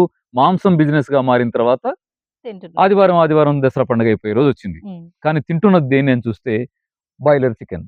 Boiler okay. చికెన్ నెల, 2 నెలల కోడిపిల్ల 4 కేజీల లావవుతుంది. ఎట్లా హ్మ్. సాధ్యం అవుద్ది? Injections hormonal injections. అంతే కదా! అవును. హార్మోన్స్ ఇంబాలెన్స్ అయిపోయి మనకు థైరాయిడ్ ప్రాబ్లమ్ వస్తే లావయిపోతున్నాం లాగా అది లావవుతుంది. హ్మ్. దాన్ని తెచ్చి అది మాంసం అనుకొని తింటే మందు ముద్దల్ని హ్మ్. మన పిల్లల హార్మోన్స్ ఇంబాలెన్స్ అవ్వవా? అవును. మనకు ప్రాబ్లమ్స్ రావా? హ్మ్. ఇదిగో ఈ రీజన్స్‌గా ఉంటున్నాయి. అవును. నేను మరొకటి చెప్తాను. చెరువుల్లో పెంచే చేపలు. మీరు ఒక చెరువులో కృత్రిమంగా 300 చేప పిల్లలు తెచ్చిపోయండి. సంవత్సరం పెంచండి. పట్టేటప్పుడు ఎన్ని ఉంటాయి అక్కడ? 300 ఉంటాయి. 301 కూడా ఉండదు. ఎందుకు? మీరు పోసింది 300 కదా. ఈ సంవత్సరంలో అది గుడ్లు పెట్టలేదా, పిల్లలు చేయలేదా అంటే పిల్లలు చేసే ప్రశ్నే లేదు. మీరు 2 సంవత్సరాలు ఉంటే అవి 10 కేజీలు లావు అయితే ఏమో కానీ 301 అయితే అవ్వవు. మరి కోస్తే లోపల గుడ్లు ఉంటాయండి? అవును. క్యాన్సర్ కణుతుల్లాగా కుప్పలు కుప్పలు జన అనే పేరుతోటి ఉంటాయి తప్ప ఒక్క గుడ్డు అది పిల్ల కాదు. వాటిని తెచ్చి చేపల కూరని మనళ్ళకి పెడితే పిల్లలు తింటే పాపం పిల్లలకి నష్టం జరిగితే మరి ఆహారం విషంగా మారుతున్నట్టే కదా. మీరు ఆలోచించండి. ఇవన్నీ కూడా రీజన్స్ గా ఉన్నాయి. అంటే చెరువుల్లో కృత్రిమంగా పెంచుతున్న చేపలు కానీ, ఫార్మ్స్ లో పెంచుతున్న కోళ్లు కానీ, ఆ ఫార్మ్స్ లో గుడ్లు పెడుతున్న ఆ కోడిగుడ్లు కానీ వజ్రాలుగా మెరుస్తుండొచ్చు కానీ మన పిల్లల హార్మోన్స్ ఇంబ్యాలెన్స్ చేస్తున్నాయి. వాటి వల్ల ఇవాళ వస్తున్నటువంటి సమస్యలు చాలా అవిగా ఉన్నాయి. జిన్ మాడిఫైడ్ ఫుడ్ తినడం కావచ్చు, లేదా జిన్ మాడిఫైడ్ ఇలాంటి మాంసాహార ఉత్పత్తులు తినడం కావచ్చు. ఇంకొకటి ఉందమ్మా, ఇది కూడా చెప్పాలి. ఏమిటి అంటే పాల ప్యాకెట్లు కూడా మన హార్మోన్స్ దెబ్బతినడానికి కారణం అవుతున్నాయి. అది అంటే పాలు కాకపోవడం వల్ల. పాల ప్యాకెట్లు ఉన్నాయి, పాలు కావు. ఈ మాట అంటే మనళ్ళకి ఎవరికైనా కోపం వస్తుంది. మనళ్ళందరికీ పాలు చాలా ఉన్నాయి కదా కంపెనీలు. అంటే ఇప్పుడు పల్లెటూరులో ఉండే వాళ్ళంటే వాళ్ళకే అంత గేదెలు ఉత్పత్తి లేక ప్యాకెట్స్ ఇంతకు ముందు రోజుల్లో చూసుకుంటే సిటీల్లో ప్యాకెట్ తెచ్చుకొని వాడుకునేవాళ్ళు. ఇవాళ గ్రామాల్లో కూడా ప్యాకెట్లు వాడుతున్నారు గ్రామాల్లో కదా. కూడా వచ్చేసాయి. మరి అవి పాలు కాదంటున్నారు మీరు. పాలు కాదంటున్నారంటే నేను ఒక మాట అడుగుతున్నానమ్మా. పాలు గేదె ఇవ్వాలా? పాలు ఏమన్నా పాల ఫ్యాక్టరీలు ఇస్తాయా? పాలు గేదె ఇవ్వాలి కదా. ఆవో గేదో ఇస్తేనే కదా పాలు. మరి గ్రామాల్లోనే ఆవులు లేకుండా, గేదెలు లేకుండా గతంతో పోలిస్తే సంఖ్య తగ్గిపోతే వాళ్లే పాల ప్యాకెట్లు కొనుక్కుంటున్నారనే పరిస్థితి వస్తే పాల కంపెనీలకి టౌన్ లో అన్ని పట్టణాల్లోనూ పాలు సరఫరా చేసి గ్రామాల్లో కూడా పాలు సరఫరా చేయగలిగే అన్ని పాలు ఏ గేదెలు వచ్చినాయి? ఎక్కడి నుంచి తెచ్చారు? అంటే ఏ ప్రాంతానికి వెళ్ళి ఇది తీసుకొచ్చారు? భారతదేశంలో పాల ఉత్పత్తిలో కూడా మేటి స్టేట్ ఎవరు అంటే మన ఉమ్మడి ఆంధ్రప్రదేశ్. మరి మన ఆంధ్రప్రదేశ్ లోనే మనకు పాలు సరిపోవట్లేదు, ఫ్యాక్టరీ నుంచి తెచ్చుకుంటున్నాం అంటే ఫ్యాక్టరీలు ఎక్కడి నుంచి చేస్తున్నాయి పాలు? మీరు ఆలోచించండి. అసలు సమస్య ఏంటంటే రసాయనిక వ్యర్థాలతో పాలు తయారవుతున్నాయి. మాకు ఖమ్మం జిల్లాలో పాల్వంచలో ఒక పాల ఫ్యాక్టరీ పట్టుబడిందని చాలా కాలం క్రితం పేపర్లో ఒక న్యూస్, పాత మాట చెప్తున్నాను నేను ఇప్పుడు. ఇది పాల ఫ్యాక్టరీ పట్టుబడింది. ఏంటి పాల ఫ్యాక్టరీ ఎందుకు పట్టుబడుతుంది అంటే పట్టుబడింది ఏమిటి అంటే వాళ్ళు యూరియా, రిన్ సబ్బులు ఇట్లాంటివన్నీ వేసి వాళ్ళు పాలు తయారు చేస్తున్నారు. యూరియా వేసి, రిన్ సబ్ వేసి, డిటర్జెంట్ సోపులు వేసి పాలు తయారు చేయడం ఏంటి అంటే అది కూడా ఒక టెక్నిక్ ఉందేమో. ఆయిల్ ప్లస్ ఇలాంటివన్నీ వాడి పాలు తయారు చేస్తున్నారు. అది కంపెనీ పట్టుకొని కేసు పెట్టారు. వాళ్ళు ఏం చేస్తున్నారు అంటే రోజుకు 4 పెద్ద పెద్ద డబ్బాల నిండా పాలు తయారు చేసి ఏ ఫ్యాక్టరీకో అమ్మేస్తున్నారు. చిన్న ఫ్యాక్టరీ పట్టుబడింది. నేను అడుగుతున్నాను, ఉదాహరణకి మన ఉమ్మడి ఆంధ్రప్రదేశ్ లో తెలంగాణ, ఆంధ్రప్రదేశ్ కలిసి ఒక 25 లీటర్ల పాలు ఉత్పత్తి అవుతున్నాయి గేదెల ద్వారా అనుకుందాం. కానీ 100 లీటర్ల పాలని పాకెట్లు కట్టి మన వాళ్ళు అమ్ముతున్నారు. మిగతా 75 లీటర్ల పాలు ఎక్కడి? చిన్నాడు కాబట్టి దొరికిపోయాడమ్మా. పెద్దోళ్ళని ఎవరేమంటారు? మనమే అనలేం కదా. ఎవరినంటే ఎవరు కోపం వస్తుందని మనమే కామ్గా ఉండాలి. కానీ సత్యం చాలా క్లియర్ అర్థం కావడంలా. అలాంటి పాలని మనాళ్ళు వాడితే పాకెట్ పాలు కావు, విషంతో సమానం. వాటిని వాడితే పిల్లల హార్మోన్స్ ఇంబ్యాలెన్స్ అవుతాయి. స్త్రీలకు వస్తున్న చాలా సమస్యలకి ఇవి కారణాలుగా ఉన్నాయి. వీటిని మనం పక్కన పెట్టేస్తే, గవర్నమెంట్ శుభ్రంగా వీటిని నిషేధిస్తే, పాల ప్యాకెట్లని, ఈ జీన్ మాడిఫైడ్ కోడిగుడ్లు, కోళ్లు ప్లస్ కృత్రిమంగా పెంచుతున్న చేపలను నిషేధిస్తే ఆ స్త్రీలకు వస్తున్నటువంటి జబ్బుల్లో 50% జబ్బులు లేకుండా పోయినట్టే. అంటే ఇప్పుడు వీళ్ళకి పాలు ఎలాగూ గేదెల నుంచి దొరకట్లేదు, మీరేమో పాల ప్యాకెట్ తీసుకోవద్దు అంటున్నారు, అంటే అది మంచిది కాదంటున్నారు. సో వాళ్ళకి అంటే నెక్స్ట్ ఆల్టర్నేట్ ఏంటి సార్? దేనికి ఆల్టర్నేటివ్? పాలకి. పాలు ఎందుకు? పాలే అవసరం లేదా? పాలు అవసరమా అని నేను అడిగేది. అవసరం లేదు నేను ఎందుకంటానండి, భలే ఉన్నారు. పాలు అవసరమా అంటున్నాను. ఎవరికి అవసరం? టీ తాగే వాళ్ళు చాలా మంది ఉన్నారు. అందుకే నేను అడిగేది, అమ్మని గమనించండి, మదర్ నేచర్ ని గమనించండి. పాలు అంటే ఏంటో మీకు ప్రకృతి చెప్తుంది. మనల్ని సృష్టించిన మదర్ నేచర్ నుంచే ఆన్సర్ వస్తుంది. ఏమనంటే ఒక గేదెకి పాప పుడుతుంది, అది పాలు తాగుతుంది. ఎన్ని రోజులు తాగుతుంది? ఒక సంవత్సరం తాగుతుంది. ఓకేనా? ఏనుక్కి పాప పుడుతుంది, అది కూడా పాలు తాగుతుంది. గుర్రానికి పాప పుడుతుంది, పాలు తాగుతుంది. తిమింగలానికి కూడా పాప పుడుతుంది, అది కూడా పాలు తాగుతుంది. తిమింగలం కూడా పాలిస్తుందిలేండి. కానీ ఏం తేలిపోతుందంటే తల్లి నుంచి బయటకు వచ్చినటువంటి పసిపిల్లలకు మాత్రమే ఆ సంవత్సరం నుంచి 3 సంవత్సరాల లోపు పాలు అవసరం. అందుకే నేచర్ వాటికి పాలిచ్చింది. ఆ తర్వాత తల్లికి పాలు వస్తాయా? రావు. అంటే పిల్లలకి కదా పాలు కావాలి. హ్మ్. మరి పెద్దవాళ్ళు ఎందుకు లీటర్లు పీపాలు పాలు తెచ్చుకొని తాగేది? అంటే అవును. అలవాటే తప్ప అది అవసరం కాదు. ఓకే. అలవాటే తప్ప అది అవసరం కాదు. హ్మ్. పాలు పెద్దవాళ్ళకి ఎందుకండి? హ్మ్. పైగా సైన్స్ ఏం చెప్తుందంటే 12 సంవత్సరాల లోపు పిల్లలకి పాలని అరిగించుకోగలిగే ఎంజైమ్స్ పుష్కలంగా రిలీజ్ అవుతాయి. హ్మ్. 12 ఏళ్ళు దాటిన తర్వాత ఆ ఎంజైమ్స్ చాలా తగ్గిపోతాయని. ఓకే. పాలని అరిగించగలిగేటువంటి కెపాసిటీ మనకి తగ్గిపోతా ఉంటే, హ్మ్. మనం కాల్షియం లోపం ఉంది పాలు తాగేయండి, ఆ! మోకాళ్ళ నొప్పులున్నాయి పాలు పాలు. తాగేయండి అని సలహాలిస్తే నష్టపోవటానికి తప్ప బాగుపడటానికి కాదే అది. హ్మ్. అంటే కాల్షియం కాల్షియం ఎక్కడి నుంచి వస్తదంటారా? డెఫిషియన్సీ ఉంటే పాలు తాగమనేస్తారు. మీరేమో పాలే అవసరం మరి లేదంటున్నారు. కాల్షియం డెఫిషియన్సీ ఎట్లా కూడాలి పాలు ఆ! తాగకపోతే అంటారా? అవును. ఎలా ఉంటుందంటే, మనం సైన్స్ పేరుతో చెప్పుకున్నదంతా సైన్స్ అవ్వడానికి ఛాన్స్ లేదు. హ్మ్. సైన్స్ పేరుతో బిజినెస్ చేయడానికి పనికొస్తుంది. హ్మ్. పాలలో ఉండే కాల్షియం హ్మ్. మానవ శరీరం రిసీవ్ చేసుకునేది చాలా తక్కువ. ఓకే. నిజానికి పాల కంటే ప్రకృతిలో కాల్షియం ఇచ్చే సౌకర్యాలు చాలా ఉన్నాయి. హ్మ్. మీరు తోటకూర చూడండి. తోటకూరలో కాల్షియం చాలా ఉంటుంది. 100 గ్రాముల తోటకూరలో 300 మిల్లీగ్రాముల కాల్షియం ఉంటుంది. హ్మ్. ఆ కాల్షియంని తోటకూర జ్యూస్ చేసుకొని తాగమనండి. ఓకే. నేచురల్ కాల్షియం బ్రహ్మాండంగా బాడీ రిసీవ్ చేసుకుంటుంది. హ్మ్. పాల కంటే ఉత్తమంగా. అది దానికి మించి ఇంకోటుంది. హ్మ్. పాలతో పోలిస్తే సుమారు 20 రెట్లు ఎక్కువ కాల్షియంని ఇవ్వగలిగేటువంటి సింపుల్‌గా దొరికే పదార్థం నువ్వులు. హ్మ్. నువ్వులు తెచ్చుకొని పౌడర్ చేసి వాడుకోమనండి. హ్మ్. కావాల్సినంత కాల్షియం అందుతుంది. ఓకే. లేదా ఆహ్, నువ్వుల్ని పాలుగా మార్చమనండి. హ్మ్. ఒక 100 గ్రాముల నువ్వులు తెచ్చి హ్మ్. శుభ్రంగా కడిగి రాళ్ళు అవి చెత్త లేకుండా చేసుకొని హ్మ్. ఒక దానిలో ఒక బౌల్‌లో పోసి హ్మ్. వాటిలో మంచినీళ్ళు పోసి ఓ హ్మ్. 2:30, 3 గంటలు నానబెట్టి హ్మ్. ఆ తర్వాత తీసి నీళ్ళు ఇట్లా అని హ్మ్. మిక్సీలో ఏసి కాస్త నీళ్లు పోసి ఇలా మిక్సీ పెట్టేసి చేయమనండి. తెల్లటి పాలొచ్చేస్తాయి. పాలొస్తాయి. అవును. అవసరమైనంత చిక్కగా నీళ్లు కలిపి హ్మ్. మార్చుకోమనండి. వడకట్టి ఆ పిప్పి తీసేసి హ్మ్. ఆ పాలని పాలుగా వాడుకోమనండి. ఓకే. మామూలు గేదె పాలతో పోలిస్తే హ్మ్.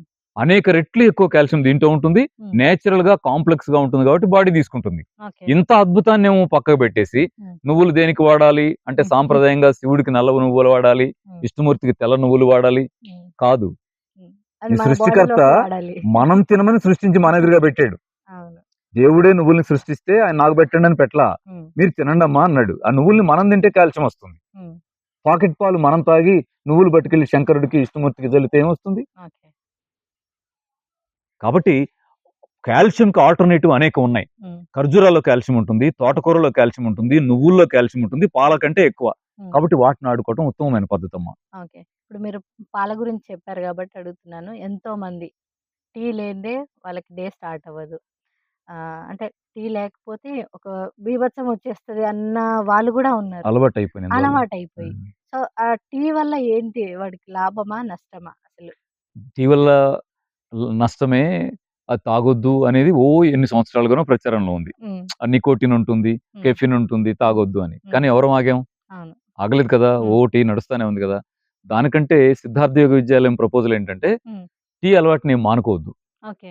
శుభ్రంగా టీ తాగండి. హ్మ్. ఒకసారే ఎందుకు తాగాలి? ఒక రోజులో ఒకసారే టీ ఎందుకు తాగాలి? హ్మ్. 2 సార్లు తాగేయండి టీ. హ్మ్. కానీ టీ ఆహ్, ఏది ఒకే రకంగా ఉండాలని కోరుకోకండి. టీ హ్మ్. ఎప్పుడు ఆ రంగులోనే, ఆ రుచిలోనే ఎందుకుండాలి? హ్మ్. నేచర్ కొన్ని వందల రకాల టీలని తయారు చేసింది. ఓకే. టేస్టీగా ఉండేయి, అద్భుతంగా ఉపయోగపడేయి, ఎనర్జిటిక్‌గా ఉండేయి, పుష్కలంగా యాంటీ ఆక్సిడెంట్స్ పుష్కలంగా ఉండేయి అనేక రకాల టీలున్నాయి. హ్మ్. అన్నిటిని హాయిగా 2 పూట్ల వాడేసుకోండి. Tea okay. తాగితే నష్టం కాదు. హ్మ్. టీ తాగితే లాభం. ఏ హ్మ్. టీ తాగితే? ఆళ్ళమ్మే టీ గాదు. హ్మ్. మీరు చేసుకునే టీ. ఎలా చేయొచ్చు? తులసాకు తెచ్చుకోండి. హ్మ్. తులసాకు తెచ్చి నీళ్ళలో ఏసి కాగబెట్టండి. హ్మ్. కాస్త బాగా కాగిన తర్వాత హమ్మయ్య! తీయండి. తీసి దానిలో కొంచెం నిమ్మరసం, కొంచెం తేనె ఏసి ఇలా అని టీ తాగండి. హ్మ్. అద్భుతమైన టేస్టు. తులసాకులో ఉన్న యాంటీ ఆక్సిడెంట్స్ అన్ని మనకొస్తాయి. ఓకే. రుచికి రుచి, ఆరోగ్యానికి ఆరోగ్యం. పుదీనా ఉంటుంది. పుదీనా టీ తయారు చేయండి. హ్మ్. కొత్తిమీర టీ తయారు చేయండి. ఓకే. లేదా శంకు పుష్ప అని ఉంటుంది బ్లూ రంగులో పువ్వులు. హ్మ్. ఆటినేసి కాగబెట్టి టీ తయారు చేయండి. ఓకే. లేదా గులాబీ రేఖలుంటాయి. గులాబీ రెక్కలేసి నీళ్ళలో కాగబెట్టండి. హ్మ్. కాగబెట్టి దింపి దానిలో కాస్త తేనె నిమ్మరసం కలపండి. హ్మ్. అద్భుతమైన టేస్ట్ భలే టీ. ఇలా వందల రకాల టీలు మనం తయారు చేసి తాగలిగితే హ్మ్. ఆరోగ్యానికి చాలా మంచిది. హాయిగా ఉంటాం. ఓకే. ఆళ్ళమ్మే టీలు తాగి ఎందుకు ఆరోగ్యాన్ని పాడు చేసుకోవడం? హ్మ్. ఓకే. అమ్మ టీ మీరిప్పుడు చెడ్డది కాదు. ఆ! నేచురల్ టీ తాగాలి. ఇలా ఆకుల్ని కషాయాలుగా మార్చుకొని వాటిని హ్మ్. రాగి ఆకు దగ్గొస్తూ ఉంటుంది. హ్మ్. అవును. జలుబు చేసి దగ్గొచ్చి ఇబ్బంది పడుతుంటారా? హ్మ్. రాగి ఆకులు తెచ్చి 4 ఆకులేసి మరగబెట్టి ఆకులు తీసేసి దాంట్లో కొంచెం తేనె నిమ్మరసం వేసుకొని టీ పొద్దున, సాయంత్రం తాగమనండి. హ్మ్. దగ్గు అడ్రెస్ లేకుండా పోతుంది. ఓకే. టీ ఆరోగ్యానికి మంచిది. కానీ ఆళ్ళ టీ కాదు. హ్మ్. నేచర్ వాళ్ళు ఇచ్చిన టీ. ఓకే. ఇప్పుడు మీరు ఆకులతో తయారు చేసిన టీ తాగమని అన్నారంటే, ఇంకొకటి గ్రీన్ టీ గూడా ఆకులతో తయారు చేసిందే ఉంది. సో, ఈ గ్రీన్ టీని గూడా తీసుకోవచ్చా మనము? ఆ గ్రీన్ టీ ఎందుకంటే వాళ్ళేం తయారు చేస్తారో ఇప్పుడు నాకు తెలీదమ్మా. గ్రీన్ టీ అనేది వెయిట్ లాస్ కోసం అనేసి హ్మ్. చాలా వెయిట్ లాస్ ఇండస్ట్రీ చాలా ప్రమోట్ చేసింది. అసలు ఆ గ్రీన్ టీ మనం తీసుకోవచ్చా? అది గూడా ఆకుల నుంచే వస్తది గదా! నేను చెప్పలేను. ఓకే. ఎందుకంటే వాళ్ళు ఏం పెట్టి తయారు చేశారో దాని మంచి అంటే చెడు నాకు తెలీదు కాబట్టి నేను చెప్పలేను. హ్మ్. ఒక మాట మాత్రం అనగలను. హ్మ్. గ్రీన్ లీవ్స్ ఉంటాయి కదా! హ్మ్. అనేక రకాల గ్రీన్స్ మనం తినే అనేక గ్రీన్స్ ఉన్నాయి కదా! హ్మ్. ఆ గ్రీన్స్ తోటి మనాళ్ళు మన ఇంట్లో టీ తయారు చేసుకోండి. హ్మ్. అప్పుడేమైద్దంటే ఇల్లు ఆస్పత్రి అయిద్ది. వంటగది మందుల షాప్ అయిద్ది. హ్మ్. మీరు తయారు చేసిన టీ కూడా ఔషధమే అవుతుంది. ఓకే. అది మంచి పని కానీ హ్మ్. అక్కడికెళ్లి తెచ్చి ఆళ్ళయన్ని వాడితే దాంట్లో ఏం కలిపారో ఎందుకు? హ్మ్. సో, ఇది వాడుకోవచ్చు. మన చేత్తో చేసుకున్నదైతే మనకి బెనిఫిట్‌గా ఉంటుంది. అవును. రాగాకేముందండి ఇలా కోస్తే వస్తుంది. రాగి చెట్టు ఆకులు ఎప్పుడైపోవాలి? అవును. మునగాకు కాస్త తెచ్చేసుకోండి. మునగ చెట్టు ఆకులు ఎప్పుడైపోవాలి? హ్మ్. ఇప్పుడు అవును. పారిజాతం చెట్టు ఉంటుంది. పారిజాతం ఆకులు 4 తెచ్చి కషాయం చేయండి. టీలాగా తయారు చేసుకొని తాగండి. హ్మ్. తులసి చెట్టు చేసుకోండి. హ్మ్. పుదీనా ఆకులు చేసుకోండి. ఓకే. ఎంత అద్భుతం ఇది. ఆరోగ్యాన్ని బాగు చేస్తాయి టీలు. హ్మ్. సో, ఇంకొకటి ఇప్పుడు మీరు బాయిలర్ కోడి గాని, లేదంటే ఎగ్ గాని తినొద్దనేసి అంటున్నారు. సో, ఇంట్లో పెంచుకునే కోళ్ళుంటాయి. వాటికొచ్చిన ఎగ్స్ ఉంటాయి గదా! అవి తినొచ్చంటారా? సరే తరతరాలుగా తింటున్నామమ్మా. హ్మ్. ఎవరి ఆహారపు అలవాట్లు వాళ్ళయి. ఎవరి సాంప్రదాయాలు వాళ్ళయి. హ్మ్. ఎవరి సాంప్రదాయం తప్పు, ఎవరి హ్మ్. అలవాట్లు తప్పు, ఈ విమర్శలు అనవసరమైన వ్యవహారం. హ్మ్. ఎవరి జీవితం ఎలా నేచురల్‌గా సాగుతుందో అలా హ్మ్. సాగనీయండి. దాని విషయంలో మేము అభ్యంతర పెట్టడం లేదు. హ్మ్. అభ్యంతర పెట్టేదంతా కూడా ఆహారాన్ని బిజినెస్‌గా మార్చినటువంటి సొసైటీ ఏం చేసిందంటే, హ్మ్. అనేక తప్పుడు ఆహారాల్ని ఆహారాలుగా పెట్టింది. ఓకే. ఉదాహరణకి మన పిల్లలు చాలా జబ్బులతో బాధపడుతుంటే చూస్తూ ఉన్నాం. హ్మ్. పిల్లలుంటే హాస్పిటల్‌కెళ్ళాల్సిందనే పొజిషన్ ఉంది. ఏమిటి అని చూస్తే ఒకప్పుడు తాతయ్య ఇంటికొచ్చాడంటే అరటికాయలో, యాపిల్ ఏవో పళ్ళు పట్టుకొచ్చేవాడు. హ్మ్. కమలాలో, యాపిలో, అరటిపండు హ్మ్. తెచ్చేవాడు ఇంటికి. అవును. ఇవాళ తాతయ్య వస్తున్నాడంటే ఏం తెస్తున్నాడు? చిప్స్, ఏం ఊరికే బిస్కెట్స్. వస్తున్నాడు. జేబులో డబ్బులు పెట్టుకొని వస్తున్నాడు. ఆ! మనవడో, మనవరాలొచ్చిన తర్వాత ఆళ్ళని ఎత్తుకొని "అరేయ్ రండిరా షాప్‌కెళ్దాం" అని పట్టుకెళ్తే అక్కడేమో పూలదండలు ఏలాడినట్టు ఏలాడుతా ఉన్నాయి.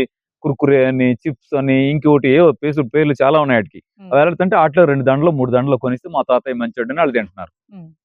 అవేంటవి? ఆహారాలా అవి? కాదు. విషాలు. హ్మ్. కాబట్టి కృత్రిమంగా ఉన్న విషాల జోలికెళ్ళకుండా ఉంటే హ్మ్. మన ఆరోగ్యాలు బావుంటాయి. మన పిల్లల ఆరోగ్యాలు బావుంటాయి. ఓకే. అందుకే సిద్ధార్థ యోగ విద్యాలయం ఏం చెప్తుందంటే, మనల్ని సృష్టించిన మదర్ నేచర్ మనల్ని కాపాడగలిగేంత కెపాసిటీతో ఉంది. హ్మ్. అమ్మని నమ్మండి. అమ్మని నమ్మిన పాపు గాని, బాబు గాని ఎక్కడ నష్టపోరు. హ్మ్. అమ్మ కంటే రక్షించేవాళ్ళు ఎవరు లేరు.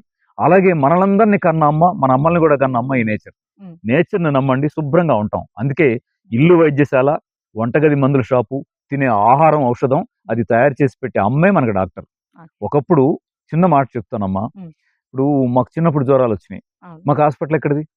మాకు కడుపులో నొప్పొచ్చేది. హాస్పిటల్ ఎక్కడియి? మాకు మోషన్ ఫ్రీ అయ్యేది కాదు. హ్మ్. హాస్పిటల్ ఎక్కడియి? హ్మ్. ఒక కామెర్లొచ్చేయి. హ్మ్. హాస్పిటల్ ఎక్కడియి? జబ్బులన్నీ వచ్చినాయి కదా! ఇవాళ వస్తున్న పిల్లలకొచ్చే జబ్బులన్నీ వచ్చినాయి కదా! అవును. అప్పుడు ఇంట్లో వాముండేది. హ్మ్. ఇంట్లో ఇంగువుండేది. హ్మ్. ఇంట్లో ఆముదం ఉండేది. హ్మ్. ఇంట్లో జీలకర్ర ఉండేది. హ్మ్. ఇంట్లో ఉండే వాటితోటే అమ్మే మాకు జ్వరం తగ్గిచ్చేది. హ్మ్. కడుపు ఉబ్బరం అంటే ఇంగు వేసేది. మోషన్ ఫ్రీగా లేదంటే ఆముదం తాగిచ్చేది. హ్మ్. ఇలా ఇంట్లో ఉన్న వాటితోటే అమ్మ డాక్టర్‌గా మమ్మల్ని అందరిని బతికించలేదా? మా తరమంతా పుట్టి అవును. పెరగలేదా మేము? హ్మ్. మరి వాళ్ళు ప్రతి దానికి హాస్పిటలు, డాక్టరు, మందులు, మందులు, మందులు. హ్మ్. అంటే మనల్ని మనం కాస్త జాగ్రత్తగా చేసుకుంటే హ్మ్. అవసరమైనప్పుడు మందు ఉపయోగపడుతుంది. మందు చెడ్డది కాదు. ఓకే. డాక్టర్ చెడ్డవాడు కాదు. హ్మ్. మందు చెడ్డది కాదు. అవసరానికి అవసరంలో, ఆపదలో వాళ్ళు దేవుళ్ళతో సమానం. హ్మ్.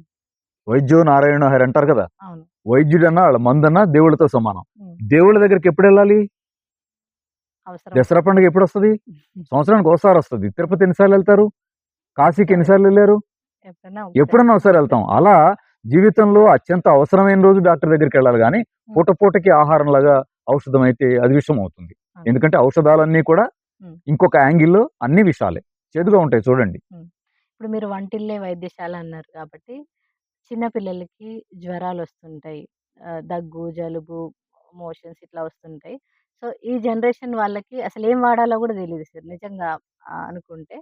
వాళ్ళ కోసం ఎట్లాంటివి వాడుకోవచ్చు మనం జ్వరమొచ్చినప్పుడు పిల్లలకి? వెంటనే హాస్పిటల్‌కి పరిగెట్టకుండా సరే జ్వరమొస్తే ఏం జ్వరమొచ్చింది. చేద్దామనే దానికంటే కూడా ఆ! జ్వరం రాకుండా పిల్లలకి రాకుండా. చూసుకోవడానికి ఒక ముఖ్యమైన అంశం ఉందమ్మా.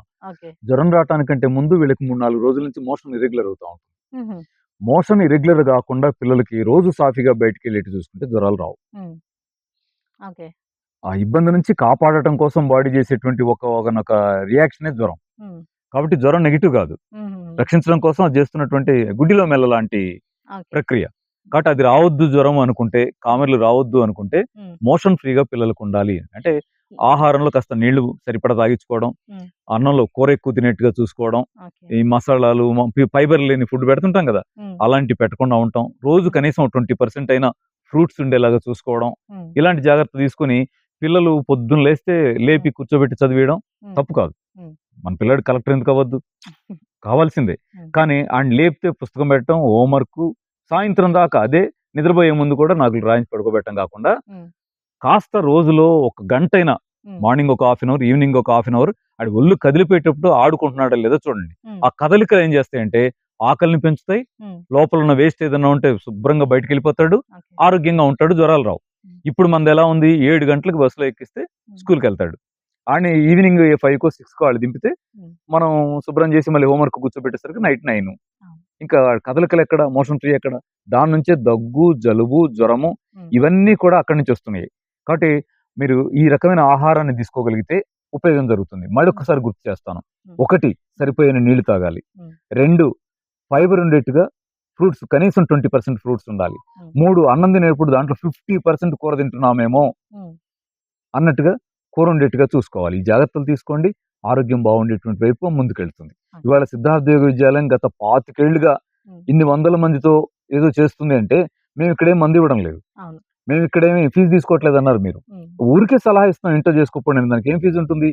ఇలా ఆరోగ్య ఉద్యమాన్ని నిర్మించడం కోసం మేము చేస్తున్న కృషి ఉమ్, నెమ్మదిగా నెమ్మదిగా విస్తరిస్తూ ఉందమ్మా. మేము కోరుకునేది ఒకటే, ప్రతి ఇంట్లో కూడా తల్లికి ఓహో ఏం జాగ్రత్తగా ఉండాలంటే అని అన్ని అంశాలు తెలిసిపోతే ఉమ్, ప్రతి ఇల్లు వైద్యశాలే. ఉమ్, ఆరోగ్య సమాజం ఎందుకు ఏర్పడదు? అవును.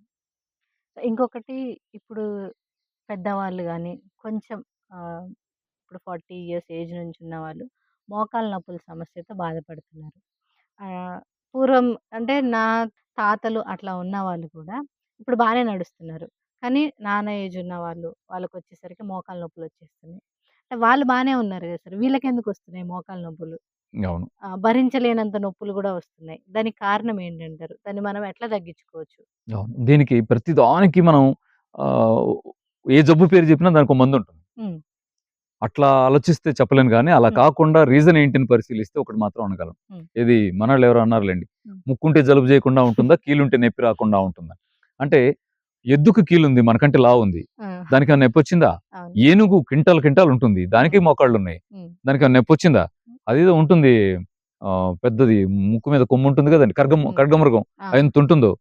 మరి దానికేమన్నా మోకాళ్ళ నొప్పొచ్చిందా? హ్మ్. మరి మనుషులకెందుకొస్తున్నాయి? అదే. పైగా పెద్దవాళ్ళు అయిపోయి వచ్చాయంటే, మన తాతయ్య ఏమో శుభ్రంగా నడుస్తాడు, పక్క మనవడు, మనవరాలేమో కుంటుకుంటూ నడుస్తారు. ఎందుకొస్తుంది హ్మ్. 30 ఏళ్ళకి, 40 ఏళ్ళకి, హ్మ్. 50 ఏళ్ళకి మోకాళ్ళన్నీ పాడైపోయే పొజిషన్ ఎందుకొస్తుంది? హ్మ్. ఇది సీరియస్ ప్రశ్నే. దీంట్లో చాలా రకాల సమాధానాలున్నాయి. ముఖ్యమైనవి 2 ఉన్నాయమ్మా.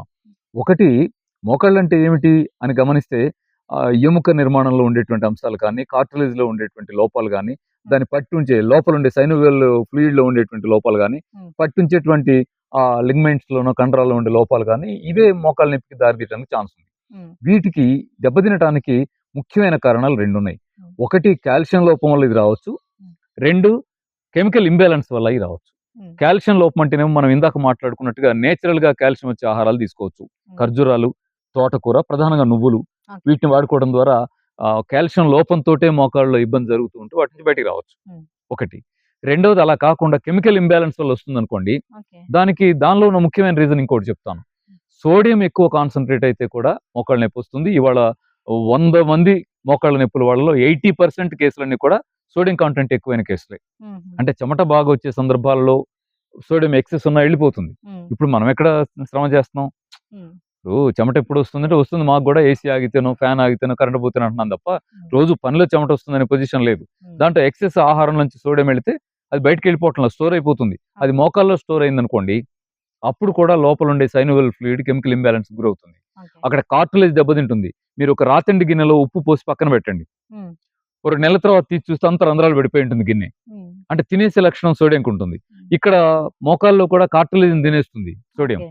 ఆ గ రంధ్రాలు పడిపోయిన కార్టిలేజ్ మెట్లెక్కినా, బరువు హ్మ్. పడినా హ్మ్. విపరీతమైన పెయిన్ వస్తుంది. కాబట్టి ఒకటి, ఇందాక కాల్షియం లోపాన్ని సరి చేసుకోవాలనుకున్నట్టే, హ్మ్. ఇక్కడ సోడియం ఎక్కువ కాకుండా ఏం చేయాలంటే ఉప్పును బాగా తగ్గించేయాలి. ఓకే. టేస్ట్ కోసం మాత్రమే కదా ఉప్పు తింటున్నాం. హ్మ్. మనం తప్ప ఉప్పు తినే జీవిని చూపించండి. లేరు. అంటే సోడియం లేకపోతే ఎలా అండి? అమ్మో! సోడియమే వాటర్‌ని హ్మ్. ఎంతుండాలని డిసైడ్ చేస్తుంది బాడీలో. హ్మ్. ఇవాళ సుమారు ఇన్ని లీటర్ల వాటర్ మెయింటైన్ అవుతుంది అంటే కారణం ఏంటంటే సోడియం.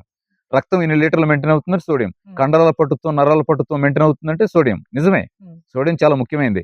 కానీ ఎక్సెస్ సోడియం నష్టం.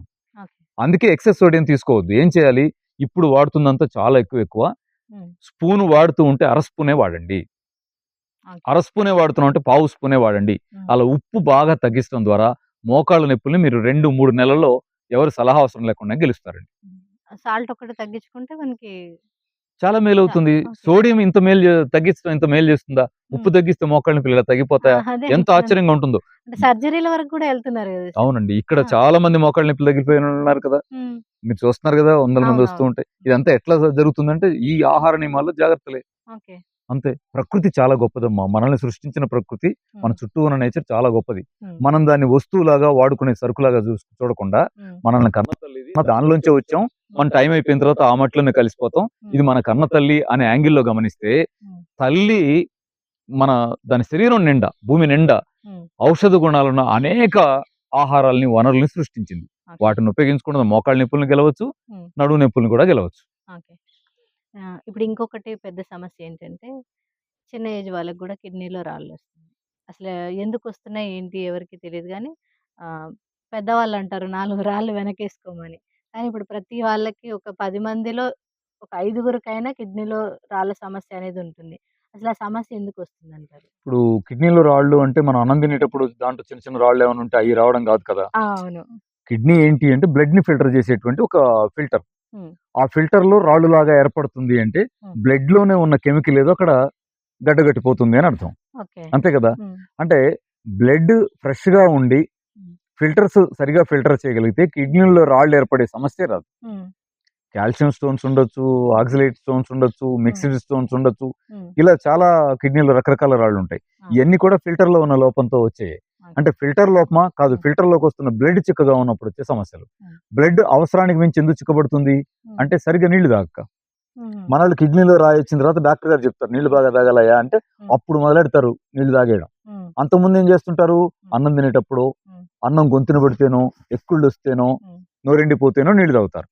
అలా కాకుండా టైంకి అన్నం తినడం ఎలా ఉందో శుభ్రంగా టైంకి నీళ్లు తాగాలనే పద్ధతి అలా ఉంటే ఏమండి శుభ్రంగా కిడ్నీలో రాళ్ళు రాకుండా ఉంచుకోగలిగే స్థితి ఉంటుంది. చిన్న మాట చెప్తాను, మ్యాంగో జ్యూస్ వడగట్టాలండి, చిక్కమే ఎలా కష్టపడుతుందో చూడండి ఫిల్టర్. అదే బత్తాయి జ్యూస్ పోయండి, ఊరికే దిగిపోతుంది చూడండి. అంటే రక్తం కూడా ఉండాల్సినంత పద్ధతిలో ఉంటే కిడ్నీ ఏ హాయిగా ఫిల్టర్ చేస్తుంది, ఏ రాయి ఏర్పడదు. చిక్కబడిపోతున్నప్పుడే మలినాలు ఉన్నప్పుడే రాళ్ళు ఏర్పడుతున్నాయి. మలినాలు ఉండకుండా ఉండాలంటే మాంసాహారానికి సాధ్యమైనంత దూరంగా ఉండడం, శుభ్రంగా రోజుకు 2.5-3 లీటర్ల నీళ్లు తాగడం, ఫైబర్ ఉండే ఫుడ్ తిని కెమికల్స్ బాడీలోకి ఎంటర్ కాకుండా ఉంటానుకున్న మార్గం ఏంటంటే మోషన్ ఫ్రీగా ఉండడం. శుభ్రంగా మోషన్ ఇరెగ్యులారిటీ లేకుండా ఉంటే కిడ్నీలో స్టోన్సే రావు. ఒకవేళ వచ్చినాయి అనుకో ఎలా మరి, బ్లాస్ట్ చేయించాల్సిందేనా, ఆపరేషన్ చేయించాల్సిందేనా? లేదమ్మా. కిడ్నీలో స్టోన్స్ వస్తే కూడా ఈజీగా కరిగించుకునేటువంటి ఛాన్సులు మన చుట్టూ ఉన్నాయి. ఉదాహరణకి పొలాల్లో కలుపులాగా పెరుగుతుంది కొండపిండి ఆకు అని. ఆకు తెచ్చి జ్యూస్ చేసుకుని మార్నింగ్ ఈవినింగ్ తాగమనండి, నెల రోజుల తర్వాత స్కానింగ్ చేయించమండి, కిడ్నీలో రాయి ఉండదు. లేదా ఇంకోటి ఉంటుంది రణపాల అని, భలే టేస్ట్ కూడా ఉంటుంది. రణపాల ఆకు తెచ్చి జ్యూస్ చేసి మార్నింగ్ ఈవినింగ్ తాగమనండి, కిడ్నీలో స్టోన్స్ ఉండవు. అంత సింపుల్ గా తగ్గించుకునే ఛాన్స్ ఉంది. మనం అటు వెళ్తున్నాం కదా, అవును వెళ్తున్నాం, వెళ్లకుండా ఎలా చేసుకుంటే శుభ్రంగా అలాంటి ఇబ్బందులు లేకుండానే తగ్గించుకోవచ్చు. ఇప్పుడు మీరు వాటర్ ఎక్కువ తీసుకోమంటున్నారు, ఎవరింట్లో చూసినా మినరల్ వాటర్ వాడడము, ప్యూరిఫైయర్స్ వాడడము, దానివల్ల మళ్ళీ మోకాలు నొప్పులు వస్తున్నాయి అన్న ఆ డౌట్ కూడా రైజ్ చేస్తున్నారు. అసలు ఏ నీళ్ళు తాగాలంటారు? సరే, మీరు మరి ఇప్పుడు వాతావరణం అంతా కలుషితమవుతున్న దశలో ఈ నీళ్ళే తాగండి అని గీయటానికి వీలైన పొజిషన్ ఏం లేదమ్మా. ఒకప్పుడైతే ఎవరు బావిలో నీళ్ళు ఆడ తాగితే శుభ్రంగా ఉన్నారు. ఇప్పుడు కూడా చిన్న ఉదాహరణ చెప్తాను. మా దగ్గర ఒక మెడికల్ షాప్ అతను ఉన్నాడు, ఫ్రెండ్ సాయిబాబా అని. అతని దగ్గరికి ఏదో సందర్భంలో కలిసినప్పుడు మాట్లాడుతుంటే అన్నాడు, నాకు మోకాళ్ళు నొప్పి వస్తూ ఉంటే ఒక అతను బావిలో నీళ్లు తాగాయా తగ్గుతాయి, లేదా బోర్ నీళ్లు తగ్గుతాయి అన్నాడు. అలా తెచ్చుకుని తాగితే నా మోకాళ్ళ నొప్పులు తగ్గినాయి అన్నాడు. మాట చాలా ఆశ్చర్యం అనిపించింది. అయితే సరే, ఇప్పుడు కామన్ గా ఈ నీళ్లు తాగు చెప్పు అని అనలేం, కానీ మీ దగ్గర నీళ్ళని చెక్ చేయించుకోండి. అవి మంచిగా తాగడానికి పనికొచ్చాయి అనుకుంటే హాయిగా మీ నీళ్లు మీరు తాగడం ఉత్తమం. మరి మినరల్ వాటర్ తాగితే ఇంకా బెటర్ కదా అని అన్నారు అనుకోండి, మినరల్ వాటర్ లో ఒక పాజిటివ్ ఉంది, ఒక నెగిటివ్ ఉంది. ఒక నెగిటివ్ ఏంటి అని చూస్తే మినరల్ వాటర్ కాదు, మినరల్ లెస్ వాటర్. దాంట్లో ఉండే మినరల్స్ మొత్తం మొత్తాన్ని ఫిల్టర్ చేసి తీసేసి ఉమ్, మనకి నీళ్లు తెచ్చి ఇచ్చేదాన్ని మినరల్ వాటర్ అని పేరు పెట్టారు. ఎందుకు పెట్టారో తెలియదు, ఓకే. కానీ అవి మినరల్ వాటర్ కావు. ఉమ్, మినరల్స్ కావాలి అంటే అవైతే ఇవ్వలేవు. ఉమ్, ఓకేనా? అవి ఇవ్వలేవు. అదొక మైనస్. ఉమ్, దానిలో ఉన్న ప్లస్ ఏంటంటే వేరే ఏమైనా చెడ్డ లక్షణాలు వాటర్ కుంటే ఫిల్టర్ చేసి పంపించేస్తున్నాయి కదా మురికి లేకుండా. ఉమ్, మనల్ని నష్టపెట్టగలిగేటువంటి రసాయనాలు ఏమైనా వ్యర్థాలు ఉంటే ఉమ్, వాటన్నిటిని ఫిల్టర్ చేస్తున్నాయి కాబట్టి అమ్మయ్య ఫిల్టర్ వాటర్ మంచిదే. ఉమ్, ఫిల్టర్ వాటర్ మంచిదే కాబట్టి తెచ్చుకోండి. దాంట్లో ఏ మినరల్స్ లేవు, అవి ఓన్లీ ఫిల్టర్ వాటర్ మాత్రమే. ఉమ్, మినరల్స్ యాడ్ అవ్వాలి. ఓకే. మినరల్స్ యాడ్ అవ్వాలంటే ఏం చేయాలి? ఇదో ప్రశ్న అవుతుంది. అర్థమైందా? అవును. కాబట్టి దీంట్లో ఏం చేయాలంటే నేచురల్ గా మినరల్స్ ని వచ్చేట్టుగా వాటర్ ని తయారు చేసుకోగలిగేటువంటి సహజ పద్ధతులు అనేక ఉన్నాయి. ఉమ్, వాన నీళ్ళని మనం వర్షం పడి స్లాబ్ మీదకి నీళ్ళు వస్తాయి కదా, అవును. ఆ నీళ్ళని పైప్ ద్వారా మనం ఒక ట్యాంక్ కి కనెక్ట్ చేసుకొని ఆ ఉమ్, నీళ్లను తాగితే కూడా చాలా మంచిది అనేటువంటిది అనేక పరిశోధనలో ప్రూవ్ అయిన అంశం. అయితే డైరెక్ట్ గా ట్యాంక్ కనెక్ట్ చేయకుండా దాన్ని ఏం చేయాలంటే దానికి ఒక సిస్టమ్ ఉంది. ఇప్పుడు మన ఆయన ఉన్నారు చిత్తూరు జిల్లాలో ఒక మంచి మనిషి ఉన్నారు, ఉమ్, ఏమంటాం మనం ప్రకృతి వనం ప్రసాద్ గారు అంటాం. ఉమ్, ఆయన చెప్తాడు చాలా డీటెయిల్డ్ గా. ఏమిటి అంటే ఆ వర్షం నీళ్ళని ఉమ్, సున్నం రాళ్ళు, ఓకే. బొగ్గు, ఉమ్, చిన్న గులకరాళ్ళు లోంచి ప్రవహించేట్టుగా చేసుకుని వాటర్ టాంకులోకి వెళ్ళిపోతే 1 year ఉన్నా కూడా చుక్క కూడా పాడైపోదు. అద్భుతమైన మినరల్ వాటర్ అని. ఉమ్, అలాంటి సిస్టమ్స్ ఏమైనా తెలుసుకొని మనం చేసుకోగలిగాం అనుకోండి, మంచి వాటర్ అవుతాయి, ఓకే. హాయిగా ఆరోగ్యకరమైన నీళ్ళు అవుతాయి. న్యాచురల్ గా ఫిల్టర్ అవుతూ వస్తాయి అవి. నేచురల్ వాటరే ఆ. శుభ్రమైందమ్మా. ఓకే. ఆ నేచురల్ వాటర్ ని మనం ఇంట్లోనే మనమే తయారు చేసుకునే పద్ధతుల్ని మన ఇళ్లలో తయారు చేసుకోవడం ఉత్తమం అవుతుంది. ఓకే. ఇంకొకటి ఏంటంటే ఇప్పుడు ఉన్న బిజీ లైఫ్స్ కానీ అందరూ ఫోన్లు గానీ, ల్యాప్‌టాప్స్ కూర్చొని చేసే పనులే. ఎవరు పెద్దగా బయటికెళ్ళి కష్టపడి చేసేవి కాదు. అందరూ ల్యాప్‌టాప్‌ల ముందు, సిస్టమ్స్ ముందు కూర్చొని చేసే పనులే కాబట్టి వాళ్ళకి మెడల నొప్పులు రావడము, ఒబేసిటీ రావడము ఇవన్నీ ఉంటాయి. సో, మెడల నొప్పులు సాఫ్ట్‌వేర్ వాళ్ళకైతే చాలా ఎక్కువగా ఉంటాయి కదా! దాని నుంచి రిలీఫ్ అవ్వాలి అనంటే మీ వైద్యం ఏముంటది? నేను ఒక 2-3 అంశాలు దృష్టికి తీసుకొస్తాను. హ్మ్. వాళ్ళు హ్మ్. సాఫ్ట్‌వేర్ మిత్రులు కానీ, హ్మ్. మిగతా వాళ్ళు కానీ, ఎవరైనా శ్రమ లేకుండా ఆ! మేధో శ్రమ మాత్రమే చేస్తున్నటువంటి మిత్రులు ఎవరైనా ఉండనియండి. హ్మ్. శారీరక శ్రమ లేని వాళ్ళు ఏం చేస్తే మంచిది? హ్మ్. ఒకటి, యాంటీ ఆక్సిడెంట్స్ పుష్కలంగా ఉండేట్టుగా హ్మ్. మన ఆహారంలో చూసుకోవాలి. ఓకే. దానికి ఒక మంచి మార్గం ఏంటంటే మార్నింగ్, ఈవినింగ్ గ్రీన్ జ్యూస్ తాగడం. హ్మ్. పుదీనా, కొత్తిమీర, తులసి ఆకుల జ్యూసు ఒక గ్లాసు పల్చగా చేసుకొని హ్మ్. తేనె, నిమ్మరసం కలిపి మార్నింగ్ టిఫిన్‌కి హాఫ్ అన్ అవర్ ముందే తాగమనండి. హ్మ్. ఈవినింగ్ టైంలో 4:35 ఆ టైంలో ఎప్పుడన్నా లేదా వాళ్ళు కుదిరిన టైంలో హ్మ్. మునగాకు, కరివేపాకు జ్యూస్ కానీ, క్యారెట్ బీట్రూట్ జ్యూస్ కానీ, హ్మ్. ఇలా ఒక జ్యూస్ గ్రీన్ జ్యూస్ కానీ, హ్మ్. ఇంకా కాస్త వాల్యూస్ ఉండే జ్యూస్ కానీ ఓకే. తాగమనండి. హ్మ్. అది ఒక మంచి సౌకర్యం అవుతుంది. నేను ఒక హ్మ్. 4, 5 జ్యూస్‌లు ప్రపోజ్ చేస్తాను. హ్మ్. ఒకటి పుదీనా, కొత్తిమీర, తులసాకుల జ్యూస్. హ్మ్. 2 పాలకూర, కరివేపాకు జ్యూస్. హ్మ్. 3 మునగాకు, కరివేపాకు జ్యూస్. 4 carrot beetroot juice. 5 హ్మ్. Mixed vegetable juice. హ్మ్. 6 బూడిద గుమ్మడి జ్యూస్. ఇలా ఈ జ్యూస్‌లో ఏ జ్యూస్ అయినా ఒక జ్యూస్ మార్నింగ్ ఒకసారి, ఈవినింగ్ ఒకసారి తాగగలిగితే హ్మ్. కావాల్సిన యాంటీ ఆక్సిడెంట్స్ వస్తాయి. హ్మ్. ఫ్రీ రాడికల్ డ్యామేజ్ వల్ల ఏదైనా బాడీ హ్మ్. డీజనరేట్ అవుతూ ఉంటే దాని నుంచి కాపాడుకునే ఛాన్స్ ఉంటుంది ఒకటి. ఓకే. రెండవది, ఆహారం తినేటప్పుడు మనం తీసుకోవాల్సిన జాగ్రత్త ఏంటంటే హ్మ్. అన్నం ఎంత ఉంటుందో కూర అంత ఉండాలి అని పెట్టుకోవాలి. ఆ హ్మ్. కూరలో ఉప్పు, కారం, నూనె బాగా తగ్గించుకోవడం మంచిది. హ్మ్. మరొకటి ఏంటంటే ఒక రోజులో 20% అన్న ఫ్రూట్స్ నేచర్ ఇచ్చినటువంటి ఆహారాన్ని, హ్మ్. సూర్యుడే మన కోసం ఉడికించి తయారు చేసిన మన చెట్లు ఇచ్చిన ఆహారాన్ని హ్మ్. డైరెక్ట్ గా తీసుకునేటువంటి ప్రయత్నం చేయడం ఉత్తమంగా ఉంటుంది. ఓకే. లాస్ట్ వన్ ఏమిటంటే శ్రమ ఉండేటి చూడాలి. హ్మ్. మన వృత్తిలో శ్రమ లేదు కదా, అవును. కాబట్టి మార్నింగ్ ఒక హాఫ్ అన్ అవర్, ఈవినింగ్ ఒక హాఫ్ అన్ అవర్ వాకింగ్, కనీసం వాకింగ్. హ్మ్. లేదా అవకాశం ఉంది యోగా చేయమనండి, ఆ! అద్భుతం యోగా చేస్తే. హ్మ్. అలా వాకింగ్ కానీ, యోగా కానీ, జిమ్ కానీ వీలైనంతగా ఒంటికి చెమట వచ్చేలాగా వాళ్ళు ప్రయత్నం చేస్తే ఇలాంటి జబ్బుల నుంచి దూరంగా ఉండే అవకాశం బాగా ఉంటుంది. హ్మ్. ఇంకొకటి ఇప్పుడొచ్చేది వింటర్ సీజన్ గదా సార్! వింటర్ సీజన్‌లో కొంచెం కోల్డ్, కాఫ్ ఎక్కువగా వస్తుంటాయి. ఇంకొక విషయం ఏంటంటే ఎక్కువగా ఇప్పుడొస్తున్నది సైనస్ అనే ఇష్యూ బాగా వస్తుంది. అది చిన్న పిల్లల్లో గానీ, పెద్దవాళ్ళలో గానీ వస్తుంది. సో, ఆ సైనస్ ఇష్యూ అసలు ఎందుకొస్తుంది? దాన్ని మనం అంటే అక్కడి నుంచి బయటికి రావాలంటే కొంతమంది సజెస్ట్ చేస్తుందేంటంటే సర్జరీయే దీనికి ఎండ్ అనేసి అంటున్నారు. నిజంగా దానికి సర్జరీ అవసరమా? మనం నేచురల్ వేలో దాన్ని తగ్గించుకోవచ్చంటారా? అంటే సైనస్ ప్రాబ్లం అంటే ఏమిటి అని హ్మ్. మనం ప్రశ్నలేసుకుంటే అదొక జబ్బు కాదు, హ్మ్. ఒక ఇబ్బంది. ఒక ఇబ్బంది. హ్మ్. అంటే మనకి సైనస్‌లు ఉంటాయి. ఇక్కడ ఓకే. 2, ఇక్కడొక 2, హ్మ్. ఇక్కడొక 2 ఎముకల లోపల ఉండే ఖాళీ గదుల్ని సైనస్‌లు అంటాం మనం. హ్మ్. వాటిలోంచి లైట్‌గా లిక్విడ్ ఫార్మ్ అవుతుంది. హ్మ్. లిక్విడ్ ఫార్మ్ అయ్యి ముక్కులోంచి వస్తుంటుంది. హ్మ్. అలా బయట నుంచి వచ్చే దుమ్ము, ధూళి కణాలను ఫిల్టర్ చేయడానికి కూడా ఉపయోగపడుతూ ఉంటుంది. ఓకే. ఇది నేచురల్‌గా జరిగేటువంటి వ్యవహారం. అది ప్రాబ్లమ్‌గా ఎందుకు మారుతుంది? హ్మ్. అంటే మన శరీరంలో ప్రతిరోజు మనం తినే ఆహారం వల్ల కావచ్చు, లేదా సహజంగా జరిగేటువంటి రసాయనిక ఇది క్రమంలో ఏమవుద్దంటే కొన్ని కోట్ల జీవకణాలు రోజు మరణిస్తూ ఉంటాయి, హ్మ్. కొన్ని కొత్తవి పుడతా ఉంటాయి. అవును. వాటి వేస్ట్ బయటకు వెళ్ళిపోవడం కావచ్చు, ఇలా అనేక రసాయనాలు బయటకు వెళ్ళాలి. హ్మ్. విసర్జక అవయవాలు యాక్టివ్గా ఉంటేనే అది సాధ్యం అవుతుంది. విసర్జక అవయవాలు అంటే ఊపిరితిత్తుల నుంచి కార్బన్ డైఆక్సైడ్ బయటకు వెళ్ళాలి, హ్మ్. లేదా చెమట ద్వారా రసాయనిక వ్యర్థం బయటకు వెళ్ళిపోవాలి, హ్మ్. మోషన్ ఫ్రీగా ఉండాలి, యూరిన్ ద్వారా రసాయనిక వ్యర్థం వెళ్ళిపోవాలి. ఇలా కొన్ని పద్ధతులు ఉన్నాయి. వీటిలో ఏవైనా లోపాలు ఏర్పడి వీటిలో ఏదైనా సరిగా తన డ్యూటీని అది నిర్వహించినప్పుడు హ్మ్. కెమికల్ వేస్ట్ బాడీలో అక్యుములేట్ అవుతుంది. ఓకే. దాన్ని బయటికి నెట్టడం కోసం హ్మ్. బలవంతాన ఊపిరితిత్తులో హ్మ్. సైనస్ లో ప్రయత్నం చేసేటప్పుడు ఏర్పడేటువంటి సమస్యలే ఊపిరితిత్తుల రిస్కులు కానీ హ్మ్. సైనస్ ప్రాబ్లమ్స్ కానీ. హ్మ్. ఉదాహరణకి సైనస్ నుంచి బయటకు వెళ్లాల్సి వస్తే బ్లడ్ లో ఉన్న కెమికల్ వేస్ట్ ఎలా వెళ్తుంది? ఆ హ్మ్. జలుబు రూపంలో అలా వెళ్ళాలి. నీళ్లు బాగా తాగే అలవాటు ఉంటే బాధ లేదు. హ్మ్. అలాంటి అలవాటు లేనప్పుడు ఏమవుతుందంటే జలుబు గట్టిగా చిక్కబడిపోతుంది. సైనస్సుల్లో అంటే కాళి ఎముక లోపల ఉన్న ఖాళీ గదుల్లో ఇటు గాని, ఇటు గాని, ఇక్కడ గాని, ఇక్కడ గాని హ్మ్. అది లోపల గట్టిపడి చిక్కబడి అలా ఆగిపోతే ఏమవుతుందంటే హ్మ్. ఇన్ఫెక్షన్‌కి దారితీస్తుంది. ఓకే. ఇన్ఫెక్షన్ వచ్చినప్పుడు రిస్క్ పడి సైనస్ అంటున్నాం. హ్మ్. అసలు ఎంత సింపుల్ విషయం. జలుబు ఏర్పడితే సాఫీగా బయటికి రావాలి, హ్మ్. లేదా జలుబు వచ్చే పొజిషన్ లేకుండా ఉండాలి. అవును. ఇది కదా! జలుబు వస్తే దాన్ని వదిలించుకోవడానికి ఏం ప్రయత్నం చేస్తున్నారు మనాళ్ళంటే హ్మ్. సింపుల్‌గా ఒక యాంటీబయాటిక్ ఏసేస్తున్నారు. ఓకే. కాసేపట్లో జలుబు తగ్గుతుంది. హ్మ్. హమ్మయ్య! జలుబు ఎలా తగ్గుతుంది? గట్టిపడిపోతుంది అది ఎండిపోయి. హ్మ్. ఎండిపోయి జలుబు వచ్చినప్పుడల్లా దాన్ని టాబ్లెట్ ఏసి ఎండబెడుతూ ఉంటే అక్కడ హ్మ్. లోపల ఉన్నది వదలకుండా అక్కడే స్టోర్ అయ్యి దానికి అనువైన వాతావరణం వచ్చినప్పుడు ఇన్ఫెక్షన్‌కి గురై హ్మ్. రిస్క్ అవుతున్నాం. పచ్చగా వస్తుంది, నల్లగా వస్తుంది, స్మెల్ వస్తుంది, హ్మ్. తలనొప్పి, ఇదంతా వాపొచ్చేస్తుంది, కన్నుపోటు, హ్మ్. ఈ లక్షణాలొచ్చి ఎళ్తే ఆపరేషన్ చేద్దాం పట్టు. హ్మ్. ఆపరేషన్ అంటే ఏంటి? లోపలుండే వేస్ట్‌ని వాటర్ ఫోర్స్‌గా పంపి క్లీన్ చేయడం. హ్మ్. అంతకంటే ఆళ్ళేం కోసేసి ముక్కలని బయట ఏమి వేయట్లా. అవును. ఇది జరిగేది. హ్మ్. కాబట్టి మనమేం జాగ్రత్త తీసుకోవాలంటే, సైనస్ రాకుండా ఉండేట్టుగా, మోషన్ ఫ్రీగా ఉండేట్టుగా, చెమట పట్టేట్టుగా, కాస్త నీళ్లెక్కువ తాగేట్టుగా జాగ్రత్తలు తీసుకుంటే సైనస్ ప్రాబ్లమ్ పోతుంది. హ్మ్. వచ్చింది, ఇబ్బంది పడుతున్నాను ఏం చేయాలి? రోజు ఉదయం ఓసారి, సాయంత్రం ఓసారి స్టీమ్ అప్లై చేసి లోపల ఉన్నదంతా బయటికెళ్ళేలాగా చీది క్లీన్ చేసుకునే ప్రయత్నం చేసుకోవాలి. హ్మ్. 1. 2 మార్నింగ్ లెగిసిన దగ్గర నుంచి 9 వరకు, హ్మ్.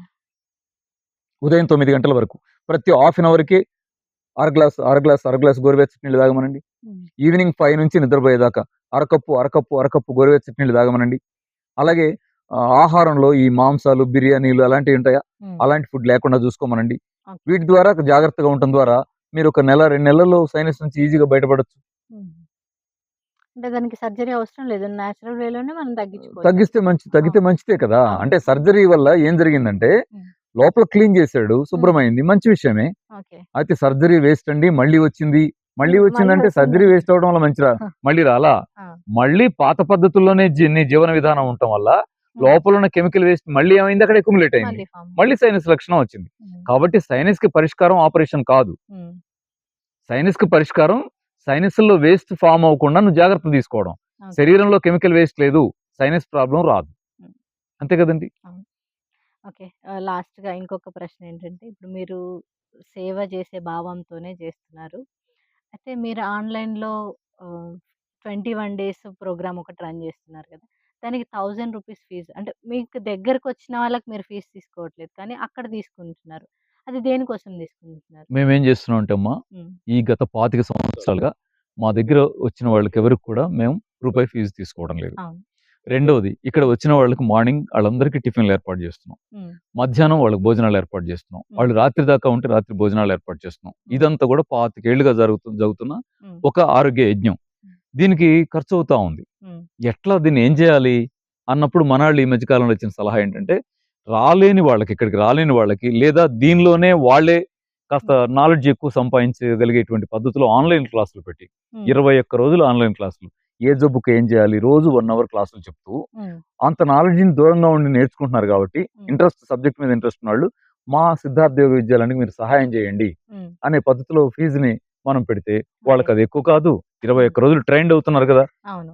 ఒక రకంగా ఏంటంటే అమ్మ డాక్టర్ అవుద్దంటామే అలాంటి హ్మ్. ట్రైనింగ్ కదా! అవును. దానికి అది ఫీజు ఎక్కువ కాదని ఆళ్ళిచ్చేస్తారు. ఆ హ్మ్. వచ్చిన డబ్బుల్ని ఏం చేయొచ్చంటే, ఇక్కడ వస్తున్నటువంటి వందలాది మందికి హ్మ్. ఉచిత భోజనాలు ఏర్పాటు చేయడానికి, వాళ్ళకి సౌకర్యాలు ఏర్పాటు చేయడానికి మీరు చూసారు. అవును. అక్కడి నుంచి ఇక్కడికి మేము చేస్తున్న పనులన్నీ చూసారు. హ్మ్. వీటికి చాలా ఖర్చవుతున్న పొజిషన్‌లో ఒక మంచి సపోర్ట్‌గా అది కూడా ఉపయోగపడుతుంది కదా! హ్మ్. అనే యాంగిల్‌లో మేము చేసిన పనమ్మా అది. ఓకే. మా కోసం ఇంత టైమ్ ఇచ్చి మాకు ఇన్ని విషయాలు షేర్ చేసినందుకు thank you so much sir. నమస్కారం అమ్మా. సంతోషం.